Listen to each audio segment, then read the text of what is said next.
വചനവിചാരമെന്ന് പറയും.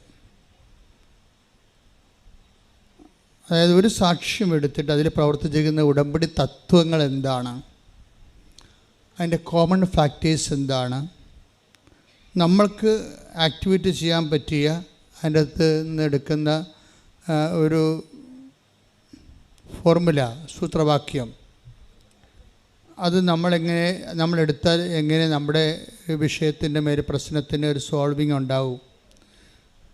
നമ്മൾ ഇന്ന് അനുഭവിക്കുന്ന ജീവിത പ്രശ്നങ്ങൾക്ക് സൊല്യൂഷൻ കാണുകയാണ് ഉടമ്പടിയുടെ ലക്ഷ്യം. ഉടമ്പടി പോലെ ഇങ്ങനെ സർവസ്പർശിയായിട്ടുള്ള എല്ലാ വിഷയങ്ങളെയും സ്പർശിക്കുന്ന, സർവജനീനമായ എല്ലാ ജനങ്ങളെയും സ്പർശിക്കുന്ന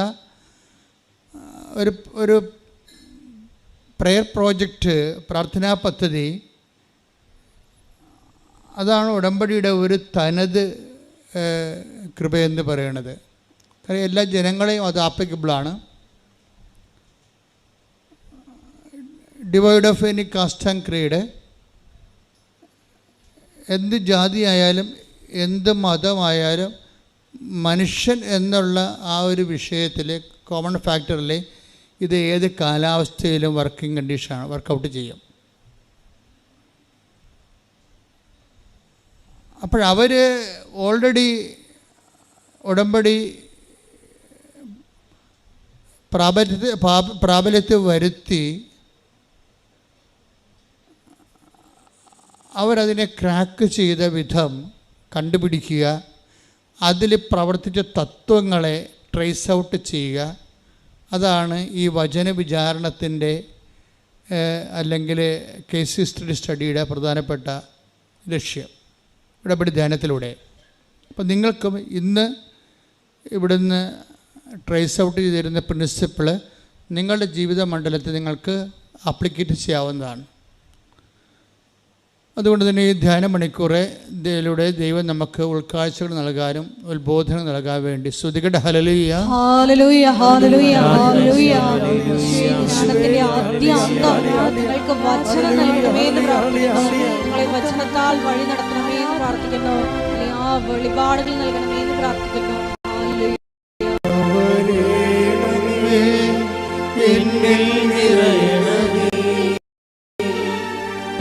പരിശുദ്ധ പരമദിവ്യകാരുണ്യത്തിന് ആരാധനയും സ്തുതിയും പുകഴ്ചയും ഉണ്ടായിരിക്കട്ടെ. ഏതാണ്ട് ഒരേ പ്രിൻസിപ്പിൾ വർക്കൗട്ട് ചെയ്തിട്ടുള്ള രണ്ട് സാക്ഷ്യങ്ങളെ നിങ്ങളുടെ ശ്രദ്ധയിൽപ്പെടുത്തുന്നതാണ്. ഒന്നാമത്തെ സാക്ഷ്യം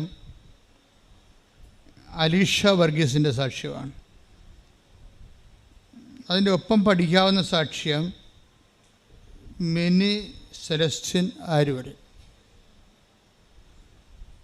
ഇനി ഇവർ ഉടമ്പടി ഫസ്റ്റായിട്ട് ഇവർ ചെയ്യുമ്പോൾ ഇവരുടെ ദെൻ റിയാലിറ്റി, അല്ലെങ്കിൽ അവരുടെ സ്റ്റാറ്റസ് എന്തായിരുന്നു, അവരുടെ സഫറിങ് സ്റ്റാറ്റസ് എന്തായിരുന്നു. ഇപ്പം മിനിയെ സംബന്ധിച്ചിടത്തോളം ഉള്ളത് ഹസ്ബൻഡിൻ്റെ ശ്വാസകോശ രോഗമാണ്. അതാണ് മിനിയുടെ ഏറ്റവും പ്രയാസപ്പെട്ട ഉടമ്പടിയിലേക്ക് വരാനുള്ള പ്രത്യേകമായ ഒരു സിറ്റുവേഷൻ. അത് മാറാത്ത ഒരു മാരകമായ ഒരു ശ്വാസകോശ രോഗം. അതാണ് മിനിയെ അലട്ടുന്ന ഒരു പ്രധാനപ്പെട്ട കാര്യം. രണ്ടാമത് മിനിയെ അലട്ടുന്ന രണ്ടാമത്തെ കാര്യം, ഹസ്ബൻഡ് മരിച്ചു പോയാൽ പിന്നെ 2 മക്കളുണ്ട്, അവരുടെ ഭാവി എന്താണെന്നുള്ളതാണ് ഒരമ്മയെന്ന രീതിയിൽ രണ്ടാമത്തെ അലട്ടൽ പ്രശ്നം. മൂത്ത മകന് ഓരോരുത്തരും എത്തിയിട്ടില്ല. രണ്ടാമത്തെ മകൻ പഠനത്തിൻ്റെ കാലഘട്ടമാണ്. ഇപ്പം എന്തെങ്കിലും സംഭവിച്ചു പോയാൽ എങ്ങനെ ഈ കുടുംബത്തെ എങ്ങനെ മുന്നോട്ട് കൊണ്ടുപോകാൻ പറ്റും, ഒരു ഐഡിയ ഇല്ല.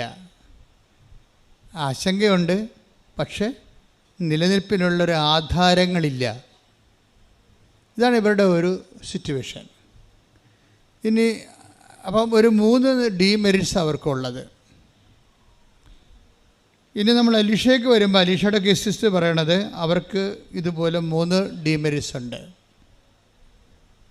അവരുടെ ഒന്നാമത്തെ ഡിമേഴ്സ്, അവരൊരു സ്റ്റുഡൻ്റാണ്, വിദേശത്ത് ജോലിക്ക് പോകാൻ വേണ്ടി പ്രിപ്പയർ ചെയ്യുന്നൊരു സ്റ്റുഡൻ്റാണ്, ഒരു യുവതിയാണ്. പലരെയും പോലെ OET ആണ് അവളുടെ ഒരു കടമ്പ എന്ന് പറയുന്നത്, ചാടിക്കടക്കേണ്ട OET ആണ്. പക്ഷേ ഉള്ള പ്രശ്നം അതിനുള്ള പാങ്ങില്ല. OET അവർ ഒരു സ്കൂളിൽ പിള്ളേരെ OET പഠിപ്പിക്കുന്നുണ്ട്.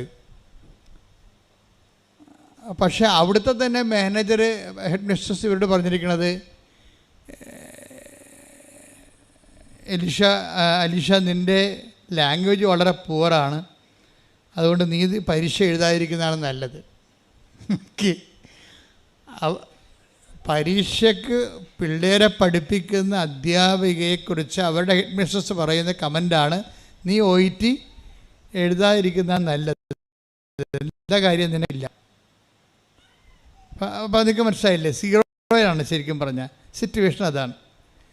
രണ്ടാമത്തെ അലീഷയുടെ ഒരു വിഷയം എന്ന് പറയണത്, രണ്ടാമത് അവൾ അനുഭവിക്കുന്ന പ്രശ്നം എന്ന് പറയണത്, അപ്പനും അമ്മയും വയസ്സാണ്.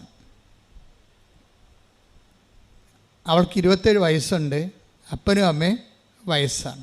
അത് നിസ്സാര കാര്യമല്ലല്ലോ. ഇനി അപ്പനും അമ്മയുടെക്കൊന്നും ഒരു വരുമാനം ഉണ്ടാക്കി കുടുംബം നോക്കാൻ പറ്റത്തില്ല. അപ്പോൾ കുടുംബം മുഴുവൻ തൻ്റെ മുതുകത്തിരിക്കുകയാണ്. അപ്പോൾ നിസ്സാര കാര്യമല്ലത്. അവളുടെ മുതുകത്താണ് ഈ കുടുംബം മുഴുവനും, അപ്പനും അമ്മയും, അവരുടെ ചിലവും, ഇവളുടെ ഭാവിയും, ഇവളുടെ വിവാഹം എല്ലാം ഈ 27 വയസ്സുകാരത്തിന് മുമ്പിലിരിക്കുകയാണ്. അവൾക്ക് മുമ്പിലുള്ള കടമ എങ്ങനെയെങ്കിലും വിദേശത്ത് എത്തിച്ചേർന്ന് കടങ്ങളെ പരിഹരിക്കണം എന്നുള്ളതാണ്. പക്ഷേ അതിന് ഭാഷയില്ല. ഭാഷയില്ലാത്തത് കൊണ്ട് തന്നെ ഈ വിഷയം എടുക്കാനും പറ്റത്തില്ല. പക്ഷേ എടുക്കാതിരിക്കാനും പറ്റത്തില്ല, ജീവിക്കണ്ടേ? അതാണ് അവളുടെ പ്രശ്നം. മൂന്നാമത്തെ അവളുടെ പ്രശ്നം എന്ന് പറയുന്നത്, അതായത് OETയുടെ ഒരു പ്രോബ്ലം, നമുക്കൊരു 35% മാർക്ക്, ഇപ്പോൾ 35 പോയിൻ്റ് കിട്ടിയാൽ നമുക്ക് ഒരാളിനെ OETയുടെ എക്സാമിന് ഇരുത്താൻ പറ്റും. പക്ഷേ ഇവൾ പലപ്പോഴും 20 പോയിൻ്റ് ഇവർക്ക് കിട്ടത്തുള്ളൂ. 20 പോയിൻ്റുകാരത്തിൽ മാക്സിമം 25 പോയിൻ്റ് കിട്ടും. അങ്ങനെ ഒരാൾ വെറുതെ കൊണ്ടുപോയി 36,000 രൂപ OETക്ക് കൊണ്ട് മുടക്കിയ ആ ഉള്ള കാശും പോകും. അപ്പോൾ ഓരോ മനുഷ്യന്മാർ അനുഭവിക്കുന്ന പ്രശ്നങ്ങൾ നിങ്ങൾ അറിയണം. അപ്പോൾ ഇവരുടെ ഒരു 2 പേരുടെയും, ഇപ്പം മിനി വർഗീസിൻ്റെയും മിനി സെലസ്റ്റിൻ്റെയും അലീഷ വർഗീസിൻ്റെയും ഈ ജീവിത അനുഭവങ്ങൾ, ഇവരുടെ സിറ്റുവേഷൻ ഇതാണ്. ഇവർ 2 പേരും ഒരു സിങ്കിങ് മൂഡിലാണ്. എന്ന് വെച്ച് കഴിഞ്ഞാൽ മുങ്ങി താഴ്ന്നുകൊണ്ടിരിക്കുന്ന ഒരു ജീവിതം. ഇവരെ സംബന്ധിച്ചിടത്തോളം അവരുടെ ബന്ധുക്കളോ സ്വന്തപ്പെട്ടവരോ നിലവിൽ ആരും അവരെ സപ്പോർട്ട് ചെയ്യാനില്ല. അവർ തന്നെ അവരുടെ ജീവിതം ജീവിച്ച് തീർക്കണം. ഈ അവസ്ഥയിലാണ് മെൻറ്റർമാർ വരണത്. കവനൻ്റ് മെൻറ്റർമാർ ഒരു വലിയ ഇവാഞ്ചലിസ്റ്റുകളാണ്. നിങ്ങളെപ്പോഴും ഓർക്കണം, ഇവിടെ നിങ്ങളിരിക്കുമ്പോൾ നിങ്ങളിവിടേക്ക് മാതാവിൻ്റെ തിരുസന്നിധിയെ കൊണ്ടുവന്നിട്ടുള്ള ഒത്തിരി മെൻറ്റർമാരുണ്ട്. അവരോർത്ത് നമുക്ക് നിങ്ങളെ കവനൻ്റിനെക്കുറിച്ചും കൃപാസനത്തെക്കുറിച്ചും മാതാവിനെക്കുറിച്ചും നിങ്ങളോട് കണ്ണീരിൻ്റെ കാലത്ത് നിങ്ങൾക്ക് ഉപദേശം നൽകിയ മക്കളെ ഓർത്തുകൊണ്ട് സ്തുതിക്കട്ടെ. ഹല്ലേലൂയ, ഹല്ലേലൂയ, ഹല്ലേലൂയ, ഹല്ലേലൂയ, ആരാധന, ഹല്ലേലൂയ, മഹത്വം, ആരാധന. അപ്പം അതിന് അലീഷ ഉടമ്പടിയിലേക്ക് സെറ്റ് ചെയ്യുമ്പോൾ, ഞാൻ കഴിഞ്ഞ ആഴ്ച നിങ്ങളോട് പറഞ്ഞു,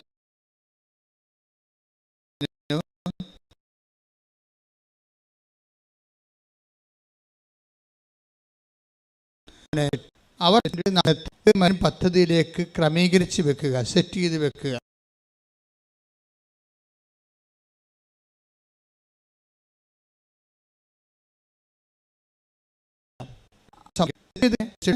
ഏറ്റവും പ്രധാനപ്പെട്ടത്, നമ്മൾ സെറ്റ് ചെയ്താൽ പിന്നെ നമ്മളുടെ ഉടമ്പടി എന്ന് പറയുന്ന ആ ഒരു ദൈവികമായ പദ്ധതിയിലേക്ക് നമ്മുടെ ജീവിതം സെറ്റ് ചെയ്ത് കഴിഞ്ഞാൽ ജീവിതം ആസ്വദിച്ചാണ് സെറ്റ് ചെയ്യണത്, അല്ല ജീവിതത്തിൻ്റെ ഏതൊരു ഭാഗമല്ല സെറ്റ് ചെയ്യണത്.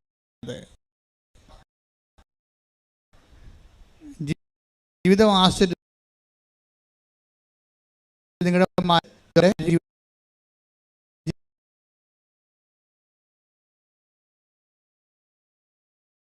ജീവിതം ആസറ്റിലേക്ക്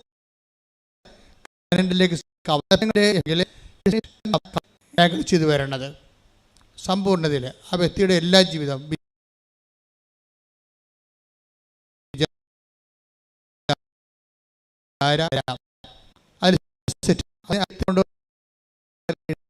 മനുഷ്യരായിട്ട് മുന്നോട്ട് പോയാൽ ഉടമ്പടി ക്രാക്കാകത്തില്ല. കാര്യം ഇതിനകത്ത് ഉടമ്പടിയുടെ മറ്റ് പ്രാർത്ഥനാ രീതികളിൽ നിന്ന് വ്യത്യസ്തമായിട്ടുള്ളത്, നിങ്ങൾ ഉടമ്പടി പെർഫെക്റ്റ് ആണെങ്കിൽ, ഇവിടുന്ന് പറഞ്ഞിരിക്കുന്നത് അവൻ പറയണ പോലെ ചെയ്യുന്നതനുസരിച്ച് കൊണ്ട് നിങ്ങളുടെ പ്രാർത്ഥനാ ജീവിതവും നിങ്ങളുടെ പ്രവർത്തന ജീവിതവും നിങ്ങളുടെ പ്രേക്ഷിത ജീവിതവും 3 ജീവിതമാണ് ഉടമ്പടിക്കുള്ളത്. ഒന്ന് പ്രാർത്ഥനാ ജീവിതം, എല്ലാ വിഷയവും പ്രാർത്ഥന കൊണ്ട് സമീപിക്കുക. അതിൻ്റെ പ്രിസ്ക്രൈബ്ഡ് വളരെ സെലക്റ്റീവ് പ്രെയർ ഇവിടുന്ന് തരും. സെലക്റ്റീവ് പ്രെയർ, അതായത് ഒരു വിഷയം ക്രാക്ക് ചെയ്യാൻ പറ്റുന്ന രീതിയിൽ നിങ്ങളൊരു 3 ഫേസിലേക്ക് പ്ലഗ് ചെയ്യാൻ പറ്റുന്ന രീതിയിലുള്ള സെലക്റ്റീവ് പ്രെയറാണ് ഇവിടുന്ന് തരണത്. പ്രെയർ ഒരിക്കലും ഇവിടുന്ന് നിങ്ങൾക്ക് തരണ ഒന്നാമത്തത് പ്രത്യക്ഷീകരണ പ്രാർത്ഥനയാണ്. ആ പ്രത്യക്ഷീകരണ പ്രാർത്ഥന ഒരു പുഷ്പുള്ളായിട്ട് വർക്ക് ചെയ്യേണ്ടതാണ്. നമുക്കറിയാം, ഇപ്പോൾ ഒരു സാധാരണ പ്രാർത്ഥന നമ്മൾ ചെല്ലണതും പ്രത്യക്ഷീകരണ പ്രാർത്ഥന ചെല്ലണതും തമ്മിൽ വ്യത്യാസമുണ്ട്. പ്രത്യക്ഷീകരണ പ്രാർത്ഥന എന്ന് പറയുന്നത് ഉടമ്പടി ബേസ് ചെയ്തിരിക്കുന്നതും ഉടമ്പടിയുടെ ദൈവികമായ ലക്ഷ്യവും എല്ലാം മാതാവിൻ്റെ പ്രത്യക്ഷീകരണവുമായിട്ട് ബന്ധപ്പെട്ടാണ് നമുക്ക് ഉടമ്പടി നൽകിയിരിക്കുന്നത്. അപ്പോൾ 2004 ഡിസംബർ 7 ഉച്ചയ്ക്ക് 2 മണിക്ക് പരിശുദ്ധ അമ്മ ഈ ആൾത്താരെ പ്രത്യക്ഷപ്പെട്ടുകൊണ്ട് സമയഘടിക നെഞ്ചിൽ ചാർത്തി ദുരന്തമുണ്ടാകാൻ പോണ പ്രാർത്ഥിക്കണം. അപ്പോൾ ലോകത്തിലെ ക്ലൈമറ്റ് ചേഞ്ച് ഉൾപ്പെടെയുള്ള ദുരന്തങ്ങളുടെ വലിയ കാലഘട്ടമാണ് 2004 തൊട്ട് 6 തൊട്ട് 6-ലാണത് പ്രകടമാണ്. അമ്മ പറഞ്ഞ ദുരന്തം ആദ്യമായിട്ടും പ്രകടമാകുന്നത് 2006-ലാണ്. 2004 സുനാമിക്ക് ശേഷം, സുനാമിക്ക് 1 മാസം മുമ്പാണ് ദുരന്തമുണ്ടാകാൻ പോകണമെന്ന് പറഞ്ഞത്. പ്രാർത്ഥിക്കണം. അപ്പോൾ ഡിസംബർ 7 പറഞ്ഞു, 26 സുനാമി ഉണ്ടായി. പിന്നെ സുനാമി കെട്ടടങ്ങിയ ഉടനെ ചിക്കൻ ഗുനിയ ആരംഭിച്ചു. ആൾക്കാരൊക്കെ ഇന്നും മുടഞ്ഞ് നടക്കണുണ്ട് അല്ലേ, കണ്ടില്ലേ? ചിക്കൻ ഗുനിയയുടെ കാലം കഴിഞ്ഞത് 2009-ലാണ് തീരണത്. 2009 തീർന്നു കഴിയുമ്പോൾ ഉടനെ നിപ്പ വൈറസ് സ്റ്റാർട്ട് ചെയ്യും. 2012 വരെ ഉണ്ട് നിപ്പ വൈറസ്. നിപ്പ വൈറസിൻ്റെ കൂടെ പിന്നെ പക്ഷിപ്പനി, അങ്ങനെ ഇപ്പോൾ തക്കാളിപ്പനി, പലതരത്തിലുള്ള പനികളെല്ലാം പിന്നെ പനികളുടെ ഒരു കാലഘട്ടമാണ് നമ്മൾ കണ്ടത്. പനികളെല്ലാം തന്നെ മാരകമായ പനികളായിരുന്നു. കുറച്ച് പേര് ജീവിച്ചിരിക്കുന്നവർ അവരെക്കുറിച്ച് ഓർക്കണമെന്നില്ല, മരിച്ചുപോയോ അതൊക്കെയുണ്ട്. ഈ കാലഘട്ടത്തിൽ മരിച്ചുപോയ അനേകം കുടുംബങ്ങളുണ്ട്, അനേകം ഭർത്താക്കന്മാരുണ്ട് മരിച്ചുപോയവർ, അനേകം ഭാര്യമാർ മരിച്ചു പോയിട്ടുണ്ട്, മക്കൾ വരെ മരിച്ചു പോയിട്ടുണ്ട്. അപ്പോൾ ആരെങ്കിലും നമ്മളിപ്പോൾ അവശേഷിക്കുന്നവർ മരിച്ചവരെക്കുറിച്ച് അറിയുന്നില്ലല്ലോ. അപ്പോൾ ഈ ഒരു കാലഘട്ടം മരണത്തിൻ്റെ ഒരു വലിയ കാലഘട്ടമാണ്. അതങ്ങനെ വന്ന് ഒരു 2018 മാറണത്, പ്രളയമായി മാറണത്. 18-ലും 19-ലും പ്രളയം വരും. 20-ലേക്ക് വരുമ്പോൾ അത് കോവിഡായിട്ട് ചേഞ്ച് ചെയ്യും. 19 കോവിഡായിട്ട് ഇവിടെ 20-ൽ വരുമ്പോൾ നാട്ടിൽ കോവിഡ് വരും. പിന്നെ 21 വരെ കോവിഡിൻ്റെ കാലഘട്ടമാണ്. കോവിഡിൻ്റെ കാലഘട്ടത്തിന് ശേഷമാണ് പിന്നെ ഉരുൾപൊട്ടൽ, അതുപോലെയുള്ള കുറച്ച് കാഷ്വാലിറ്റി മാത്രം ഉണ്ടാകുന്ന ചെറിയ ചെറിയ ദുരന്തങ്ങൾ ലോകത്തിൻ്റെ എല്ലാ ഭാഗങ്ങളിലും, കത്തിരിന കൊടുങ്കാറ്റ് ഉൾപ്പെടെയുള്ള പല പല പേരുകൾ, പല പല ചേട്ടത്തിമാരുടെ പേരുകളിൽ കൊടുങ്കാറ്റുകൾ ഇറങ്ങും ഓരോ രീതികളിൽ. അതൊക്കെ ഇപ്പോഴും നടന്നുകൊണ്ടിരിക്കുന്ന കാര്യങ്ങളാണ്. പക്ഷേ ഇങ്ങനെ ഒരു 2004 മുതൽ ഇങ്ങോട്ട് ദുരന്തങ്ങളുടെയും മനുഷ്യരാശി ഇതിൻ്റെ ഭാഗമായിട്ട് 2012 വന്നപ്പോൾ 92 മുതൽ ഇതിൻ്റെ ഒരു ലാഞ്ചനം ഉണ്ടായിരുന്നു. ഇൻ്റർനാഷണൽ ഭൗമ ഉച്ചകോടിക്ക് പിന്നീട് അന്ന് മുതൽ ക്ലൈമറ്റ് ചേഞ്ച് എന്നും പറഞ്ഞ് ആഗോള വ്യാപകമായ രീതിയിലുള്ള ദുരന്തം വിതച്ചിട്ടുണ്ട്. ക്ലൈമറ്റ് ചേഞ്ച് ആരുടെ കയ്യിൽ നിൽക്കണില്ല. അതിൽ എൽ നീനോയിലേക്ക് പോകുന്നു. എൽ നീനോ മേഘങ്ങളും എൽ നീനോ കാലാവസ്ഥകളും കൂമ്പാരം മേഘങ്ങളും അതുപോലെ തന്നെ കൂമ്പാരം മേഘങ്ങൾ നമ്മൾ ജീവിതത്തിൽ ഒരിക്കലും കണ്ടിട്ടില്ലല്ലോ. സീസൺ എല്ലാം പോയിരിക്കുകയാണ്. ഇപ്പോൾ സീസൺ പോയി, കൃഷികളെല്ലാം പോയി അല്ലേ? സീസൺ എല്ലാം പോയി. നമ്മുടെ സീസണ് പണ്ട് നമുക്ക് ജൂൺ എന്ന് പറയുമ്പോൾ മെയ് 31-ാം തീയതി എന്ന് പറയുമ്പോൾ തന്നെ മൺസൂൺ മേഘം വന്നു. ജൂൺ ജൂലൈ എന്ന് പറയുമ്പോൾ തന്നെ വർഷം തീർന്നു. തുലാപ്പത്താകുമ്പോൾ പ്ലാവിൻ്റെ ചുവട്ടിലും കിടക്കാം. ഇപ്പോൾ തുലാപ്പത്താകുമ്പോഴാണ് ഇപ്പോൾ കർക്കിടകം തുടങ്ങണത്. പക്ഷേ ക്ലൈമറ്റ് ആപ്പാട് ചേഞ്ചായി. മഴ ഏത് സമയത്തും വരാം. എവിടെ നോക്കിയാലും കൂമ്പാരം മേഘങ്ങൾ കാണാം. ഇങ്ങനെ മേഘങ്ങളിങ്ങനെ കൂമ്പാരമായിട്ട് ഇങ്ങനെ നിൽക്കണ കാണാം. എന്ന് വെച്ച് കഴിഞ്ഞാൽ ഒരു സ്ഥലത്ത് നിന്ന് ചൂട് പിടിച്ച് ഒരു കടലിൻ്റെ ഒരു ഭാഗമോ കായലിൻ്റെ ഒരു ഭാഗമോ ഈ ഭൂമധ്യരേഖയുടെ ആ സ്ഥലത്തെന്ന് പറഞ്ഞ പോലെ ഭയങ്കരമായ രീതി ഹീറ്റായിട്ട് അത് വെള്ളം മേഘമായിട്ട് നേരെ മുകളിലോട്ട് പോകും. മുകളിലോട്ട് പോയിട്ട് അത് മഴയായി പെയ്തിറങ്ങി താഴേക്ക് വരുമ്പോൾ തന്നെ ആ പഴയ ചൂട് വീണ്ടും അവിടെ തന്നെ നിൽക്കുകയാണ്. അത് കാരണം ഈ മഴയും പിന്നീട് ആവിയായി മേഘമായിട്ട് പോകുമ്പോഴാണ് കൂമ്പാരമേഘങ്ങൾ ഉണ്ടാകുന്നത്. കൂമ്പാരമേഘങ്ങൾ എന്ന് പറഞ്ഞാൽ സഖ്യപർവ്വതം പോലെയുള്ള വലിയ മേഘങ്ങൾ, പർവ്വതം പോലെയുള്ള പർവ്വത മേഘങ്ങളാണ്. ഈ പർവ്വത മേഘങ്ങളുടെ സഞ്ചാരം ആണ് പിന്നീട് അതായത് ഒരു മഴയ്ക്ക് പ്രത്യേക പേരുണ്ടല്ലോ, ആ മേഘസ്ഫോടനം. അതാണ് കൂമ്പാരമേഘങ്ങളുടെ മേഘസ്ഫോടനം. മേഘസ്ഫോടനം എന്ന് പറയുമ്പോൾ ഒരു വലിയ തടാകം, തലക്ക് മുകളിൽ തടാകം നിന്നിട്ട് തടാകം തട്ടപ്പാടെ വന്ന് തലയിൽ വീഴുക. അത് ഒരു മാസമൊക്കെ നിന്ന് പെയ്യുമ്പോഴാണ് അണക്കെട്ട് പൊട്ടണത്, ഉരുൾപൊട്ടണത്. കൂമ്പാരമേഘങ്ങൾ പണ്ടില്ലായിരുന്നു. കൃപാസന അമ്മയാണിത് പറയണത്. ദുരന്തമുണ്ടാകാൻ പോകുന്നു, പ്രാർത്ഥിക്കണമെന്ന് പറയണത്. കാലാവസ്ഥ കയ്യിൽ നിന്ന് വിട്ടുപോകുന്ന അവസ്ഥകൾ. ഏത് സമയത്തും മഴ വരാം. മഴ ഇന്ന സീസണില്ല. കാലാവസ്ഥ ഇല്ലാത്ത രീതിയിൽ മഴകൾ ഇങ്ങനെ പെയ്തുകൊണ്ടിരിക്കുക. എപ്പോഴും വെള്ളം നനഞ്ഞും മുങ്ങിയും തുറന്നും ജീവിക്കുക. അതിൻ്റെ പേരിൽ പുതിയ ദുഷ്ടജന്തുക്കൾ, ഹിംസ്ര ജന്തുക്കളൊക്കെ ഉണ്ടാകുക. അൺസീസൺ ആയത് കാരണം, ക്ലൈമറ്റ് ചേഞ്ചുള്ള കാരണം പല കർഷകർക്ക് വിളയിറക്കാൻ പറ്റാത്ത അവസ്ഥ വരുന്നു. ജനത്തിന് കാർഷിക മേഖല തകരുന്നു. ജനം പട്ടിണിയിലാകുന്നു. അങ്ങനെ പല തരത്തിലുള്ള ദുരന്തമുണ്ട്. ഈ മഹാവിഷയത്തെ ലോകത്തിൽ ആദ്യമായിട്ടും സഭയോട് പറയണത് കൃപാസനം മാതാവാണ്. അതാണ് നമ്മൾ ചിന്തിക്കണം. നമ്മൾ ചരിത്രത്തോട് ചിന്തിക്കുമ്പോൾ അമ്മ 2004 ഡിസംബർ 7-ാം തീയതി ഉച്ചയ്ക്ക് 2:30 മണിക്ക് ഇതുപോലെ ആരാധന സമയത്താണ് പുറകിൽ പ്രത്യക്ഷപ്പെട്ട് ഞാൻ തിരിഞ്ഞു നോക്കുമ്പോൾ ആരോ നിൽക്കണ പോലെ ഞാൻ കണ്ടിട്ട് തിരിഞ്ഞു നോക്കുക, മനസ്സിൽ തോന്നിയിട്ട് തിരിഞ്ഞു നോക്കുകയാണ്. അപ്പോഴാണ് സമയഘടികാരം നെഞ്ചിൽ ചാർത്തി മാതാവ് നിൽക്കണത്, പറയണത് ദുരന്തമുണ്ടാകാൻ പോകുന്നു. ആ ദുരന്തത്തിലാണ് എല്ലാം ഉള്ളത്. പ്രാർത്ഥിക്കണം. കാര്യം ശാസ്ത്രം കൊണ്ടൊന്നും ചെയ്യാൻ പറ്റത്തില്ല. കൂമ്പാരമേഘങ്ങളുണ്ടായ ശാസ്ത്രത്തിന് എന്ത് ചെയ്യാൻ പറ്റും? ഒന്നും ചെയ്യാൻ പറ്റത്തില്ല. ശാസ്ത്രത്തിന് വല്ല മുറിയിലൊക്കെ ഇരുന്നുകൊണ്ട് എന്തെങ്കിലും കമ്പ്യൂട്ടർ ഇലക്ട്രോണിക് ബേസിലായിട്ടുള്ള സംഭവങ്ങളൊക്കെ കണ്ടുപിടിക്കാനൊക്കെ പറ്റത്തുള്ളൂ. അല്ലാതെ മനുഷ്യരാശി നേരിടുന്ന വലിയ വിഷയങ്ങളെ മുമ്പിൽ സയൻസ് പകച്ചു നിൽക്കുന്നതാണ് നമ്മൾ കാണുന്നത്. ചിലരോട് പറയും മരം വെച്ച് പിടിപ്പിക്കാൻ പറയും, ചിലരോട് പറയും മരം വെച്ചതാണ് മഴ മാറാത്തതെന്ന് പറയും. കൺഫ്യൂഷൻ ആകപ്പാടെ, മൊത്തം കൺഫ്യൂഷനാണ് പറയണത്. അപ്പോൾ മനുഷ്യൻ്റെ കയ്യിൽ നിന്ന് വിട്ടുപോകുന്നത് കൊണ്ടാണ് ഇതൊരു പ്രാർത്ഥിക്കേണ്ട സബ്ജക്റ്റായിട്ട് മാറണത്. അപ്പോൾ ഇനി ഈ പ്രാർത്ഥന ദുരന്തമുണ്ടാകാൻ പോണ പ്രാർത്ഥിക്കണമെന്ന് പറഞ്ഞുകൊണ്ടാണ് ആ എന്ത് പ്രാർത്ഥിക്കണം എന്ന് ഉള്ള ചോദ്യത്തിൻ്റെ മറുപടിയായിട്ടാണ് അമ്മ പ്രത്യക്ഷീകരണ പ്രാർത്ഥനയും പ്രത്യക്ഷീകരണ പ്രാർത്ഥനയുടെ ഭാഗമായിട്ടാണ് ഉടമ്പടി വരണത്. ഉടമ്പടിയാകുമ്പോൾ ഉടമ്പടിക്കുള്ള ഏറ്റവും വലിയ ഗുണമെന്ന് പറയണത് ദൈവത്തിന് നമ്മൾ മറ്റെല്ലാ പ്രാർത്ഥനകൾക്കുള്ള പ്രത്യേകത, നമ്മൾ പ്രാർത്ഥിക്കുന്നു, ദൈവം കേട്ടെങ്കിൽ കേട്ട്, കേട്ടില്ലേ കേട്ടില്ല. അംബിഗസാണ്, ഹൈപ്പോത്തസിസാണ്, ഒരു നിർബന്ധവുമില്ല കേൾക്കണമെന്ന്.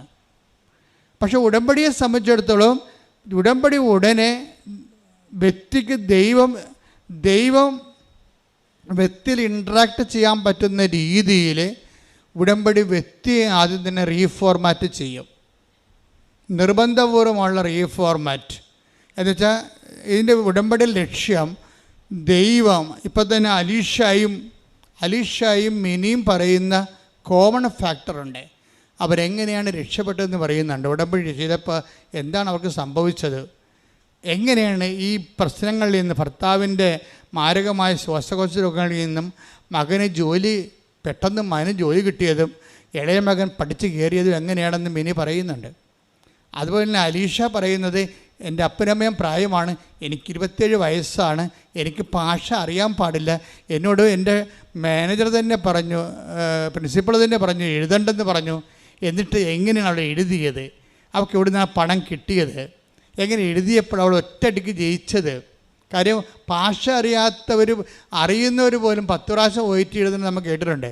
ഇത് ഭാഷ അറിയാത്ത പലരും എഴുതണ്ടെന്ന് പറഞ്ഞത് പൈസ പോകുമെന്ന് പറഞ്ഞിട്ട് അലീഷ ഒറ്റ എഴുത്തിന് എങ്ങനെ എഴുതിയെന്ന് അലീഷ പറയുന്നുണ്ട്. അതായത് എഴുതാൻ പോയിട്ട് ഞാൻ അമ്മയെ മാത്രം കണ്ടുകൊണ്ട് ഞാൻ എഴുതാൻ പോയി, വേറെ ആരും ഒന്നും നോക്കിയില്ല.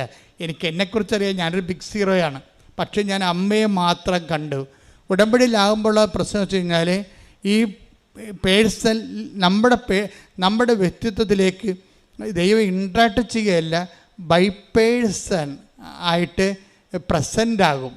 ഇത് ആണ് ഉടമ്പടിയുടെ ഏറ്റവും വലിയ പ്രശ്നം. ഈ ദൈവം ഇതിൻ്റെ അകത്ത് ബൈ പേഴ്സൺ പ്രസൻ്റാണ്. അതാണ് അലീഷ പറയണത്.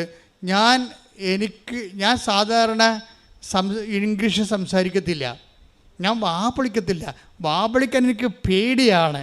എന്താ കാര്യം പറഞ്ഞാൽ അപ്പം തന്നെ ഷട്ട് ഡൗൺ ആയിപ്പോകും, കമ്പ്യൂട്ടർ ഷട്ട് ഡൗൺ ആ പോലെ മിണ്ടാതിരിക്കും. പക്ഷേ ഞാൻ സ്പീക്കിങ്ങിന് പോയി നിന്നപ്പോഴേ പൊളിച്ചത് മാത്രമേ എനിക്കറിയാൻ പാടുള്ളൂ. പിന്നെ ആരോ ഇരുന്നുകൊണ്ട് അത് പറയുമെന്ന് പറഞ്ഞുകൊണ്ട് എൻ്റെ ഉള്ളിൽ ഇരുന്നുകൊണ്ട് ഇങ്ങനെ പറഞ്ഞുകൊണ്ടേയിരുന്നു. അവർ നിർത്താൻ പറയണവരെ ഞാൻ ഇംഗ്ലീഷ് പറഞ്ഞുകൊണ്ടിരുന്നു. ആരോ ഒരാൾ പിന്നെ ഞാൻ എഴുതാൻ നേരത്ത് ഞാൻ എഴുതിക്കൊണ്ടിരിക്കുകയാണ്. ഞാൻ 3 വരി എഴുതിയപ്പോൾ എൻ്റെ മുമ്പിൽ നിന്ന് ഉള്ളിൽ നിന്ന് അമ്മ പറഞ്ഞു, റോങ് സ്റ്റോപ്പ് റൈറ്റിംഗ്. ഉള്ളിൽ ഇരുന്നുകൊണ്ട് പറയണേ, നീ എഴുതാൻ ഒക്കെ തെറ്റാണ്, നീ ഒന്ന് റീഡ് ചെയ്ത് ഒന്ന് എഴുതി വായിച്ച്. അപ്പം ഞാൻ 2ാമത് എടുത്ത് വെച്ച് വായിച്ചപ്പോൾ ഞാൻ ഇത് വേറെ രീതിയിൽ എഴുതിയാൽ ശരിയാകുമല്ലോ എന്ന് ഉള്ളിൽ നിന്ന് ആരോ പറഞ്ഞു. ഞാൻ ആ രീതിയിൽ മൊത്തം എഴുതിയെന്ന് പറയും. അപ്പോൾ എല്ലാം ആരോ പറഞ്ഞു തരുന്നു, ആരോ പറഞ്ഞു തന്നിട്ട് ഞാൻ എഴുതുന്നു, ആരോ പറഞ്ഞു തന്നിട്ട് ഞാൻ ഇംഗ്ലീഷ് പറയുന്നു. അങ്ങനെ ഒരു പേഴ്സൺ ആയിട്ടുള്ള ഒരു വ്യക്തി ഉടമ്പടിയിലേക്ക് കടന്നു വരികയാണ്. ഈ വ്യക്തിയാണ് നിങ്ങൾ ഉടമ്പടിയെ, അതായത് ഉടമ്പടി എടുക്കുന്ന ആൾ എപ്പോഴും ഓർക്കേണ്ട ഇതാണ്, ഉടമ്പടി നിങ്ങളുടെ പെർഫെക്റ്റ് ആണെങ്കിൽ നിങ്ങൾക്ക് പകരമായിട്ട് നിങ്ങളുടെ ഡ്യൂപ്പ് വരും. അതാണ് വിഷയം. ഈ സിനിമയിലൊക്കെ ഡ്യൂപ്പ് വരത്തില്ലേ? അതായത് ഏറ്റവും പ്രയാസമുള്ള കാര്യങ്ങൾ ചെയ്യുന്നത് ആ ഫിലിം സ്റ്റാറിൻ്റെ ഡ്രസ്സ് ഇട്ടിട്ട് ആ ഹെയർ സ്റ്റൈൽ കറക്റ്റാക്കിയിട്ട് ആ ഡ്യൂപ്പാണ് അതെല്ലാം ചെയ്യണം. അയാളുടെ എക്സ്പെർട്ടാണ് അതിൻ്റെ അകത്ത്. എന്നിട്ട് ഇടയ്ക്ക് ഇങ്ങനെ ക്യാമറ ഇയാളുടെ ഫേസ് ഇങ്ങനെ സ്റ്റാറിൻ്റെ ഫേസ് ഇങ്ങനെ കാണിക്കുന്നേ ഉള്ളൂ. പക്ഷേ അഭ്യാസവും അടിതള പറക്കലും ചവിട്ടലും ഒക്കെ വരെ നടത്തുന്ന എല്ലാം ഡ്യൂപ്പായിരിക്കും, എക്സ്പെർട്ടായിരിക്കും. ഇതുപോലെ ഉടമ്പടിയിൽ ഒരു ഡ്യൂപ്പുണ്ട് എപ്പോഴും. അതെപ്പോഴും നമ്മൾ ശ്രദ്ധിക്കണം. ഇവർ മാത്രമല്ല, സാക്ഷ്യം പെർഫെക്റ്റ് ഉടമ്പടിയിൽ എല്ലാവരും തന്നെ പ്രസൻസ് പറയുന്നുണ്ട്. എല്ലാവരും തന്നെ പറയും. ഒരാളുണ്ടായിരുന്നു ഇപ്പം തന്നെ, നേരത്തെ ഒരു സ്വാതികൃഷ്ണ എന്ന് പറഞ്ഞ സാക്ഷ്യം, ഇന്നലെ സ്വാതികൃഷ്ണയുടെ സാക്ഷ്യം ഉണ്ടായി. സ്വാതികൃഷ്ണ ഇതുപോലെ തന്നെ ഒരു സ്റ്റുഡൻ്റാണ്. സ്വാതികൃഷ്ണയ്ക്ക് ഒത്തിരി സാമ്പത്തിക പ്രോബ്ലമാണ്. കാര്യം അവൾക്ക് വിദേശത്ത് പോയി പഠിക്കണം, പക്ഷേ സ്ഥലമില്ല. പിന്നെ ഉള്ള സ്ഥലം 3 സെൻറ്റാണ്. അത് വീടും സ്ഥലവും കൂടി കൊടുത്താൽ 3 ലക്ഷം രൂപയെ സൊസൈറ്റി ബാങ്കിൽ നിന്ന് കിട്ടത്തുള്ളൂ. പക്ഷേ സ്വാതികൃഷ്ണയുടെ ഒരു അവസ്ഥ എന്ന് പറയണത് ഇതുപോലെ തന്നെയാണ്. അതായത് മാതാപിതാക്കന്മാർ സിക്കോ മറ്റേയാണ്, അവർക്കിത് പറ്റാത്ത ഒരു ജോലിയാണ്. പക്ഷേ ഇത് അല്ലാതെ വേറെ ഒരു കാര്യം അവർക്കില്ല. അപ്പം അങ്ങനെ സാമ്പത്തികമായ തകർച്ചയാണ്. അപ്പോൾ എന്നാ ചെയ്യുന്നത് വെച്ചാൽ സ്വതികൃഷ്ണ പറയുന്നത്, ഞാനും എൻ്റെ അമ്മയും കൂടി ഉടമ്പടി എടുത്തിട്ട് ഞങ്ങൾ ഒരു 5 പൈസ മുമ്പിൽ കാണുന്നില്ലല്ലോ, 5 പൈസയുടെ ഒരു വരുമാന മാർഗവും കാണുന്നില്ല. അപ്പോൾ ഞങ്ങളിങ്ങനെ വെളുപ്പിനെ പ്രാർത്ഥിച്ചുകൊണ്ടിരുന്ന സമയത്ത് എനിക്ക് തോന്നി ഒരു മുല്ലപ്പൂവിൻ്റെ സ്മെല്ല് വരുന്ന എൻ്റെ മുറിയിലോട്ട് വരുന്ന. അതാണ് പേഴ്സൺ പറഞ്ഞ കണ്ടില്ലേ. അപ്പോൾ അമ്മയോട് ചോദിച്ചു, അമ്മേ മുല്ലപ്പൂവിൻ്റെ സ്മെല്ല് വരുന്നുണ്ടല്ലോ എന്ന്.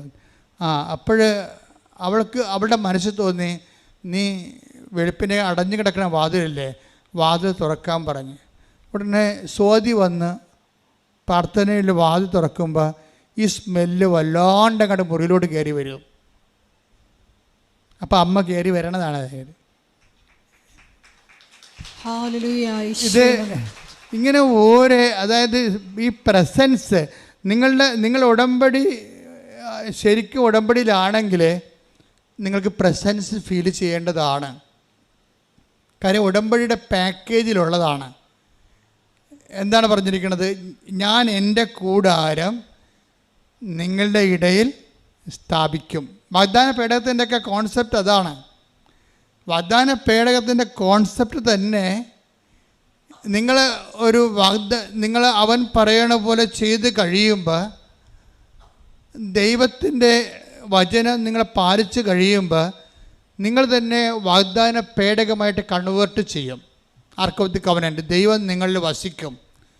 ഈ ദൈവം നിങ്ങളിൽ വസിക്കുന്ന അനുസരിച്ചാണ് ഇതുപോലെ നമ്മൾക്ക് വ്യക്തികളെ കാണാൻ കഴിയണതും നമ്മൾ തന്നെ ചെല്ലുന്ന ഇടങ്ങളിൽ നമുക്ക് ഉടനെ സഹായങ്ങൾ ലഭിക്കണതും. ഇങ്ങനെ ഓരോരോ വിഷയങ്ങളും മറ്റ് പ്രാർത്ഥനാ രൂപങ്ങൾക്ക് ഇല്ലാത്ത ഏറ്റവും പ്രധാനപ്പെട്ട ഫീച്ചർ ഈ പ്രസൻസാണ്. പക്ഷെ പ്രസൻസിന് എപ്പോഴും വേണ്ടത്, ഇപ്പോൾ സ്വാതിയുടെ കുറച്ച് ഉടമ്പടി മുന്നോട്ട് പോകുമ്പോൾ സ്വാതിയുടെ അമ്മ പറയും, നിനക്ക് വിസ ഇപ്പോഴും വരണില്ലല്ലോ. വിസ വരുന്നതിന് മുമ്പ് ഒരു സംഭവം ഉണ്ടായിരുന്നു. വിസ വരുന്നതിന് മുമ്പ് സ്വാതി അത് വരാത്ത കാലത്ത് ഇവിടെ വന്ന് ഉടമ്പടി ചെയ്തിട്ടിരുന്ന് പ്രാർത്ഥിക്കുമ്പോൾ സ്വാതിയുടെ പ്രശ്നം പണമാണ്.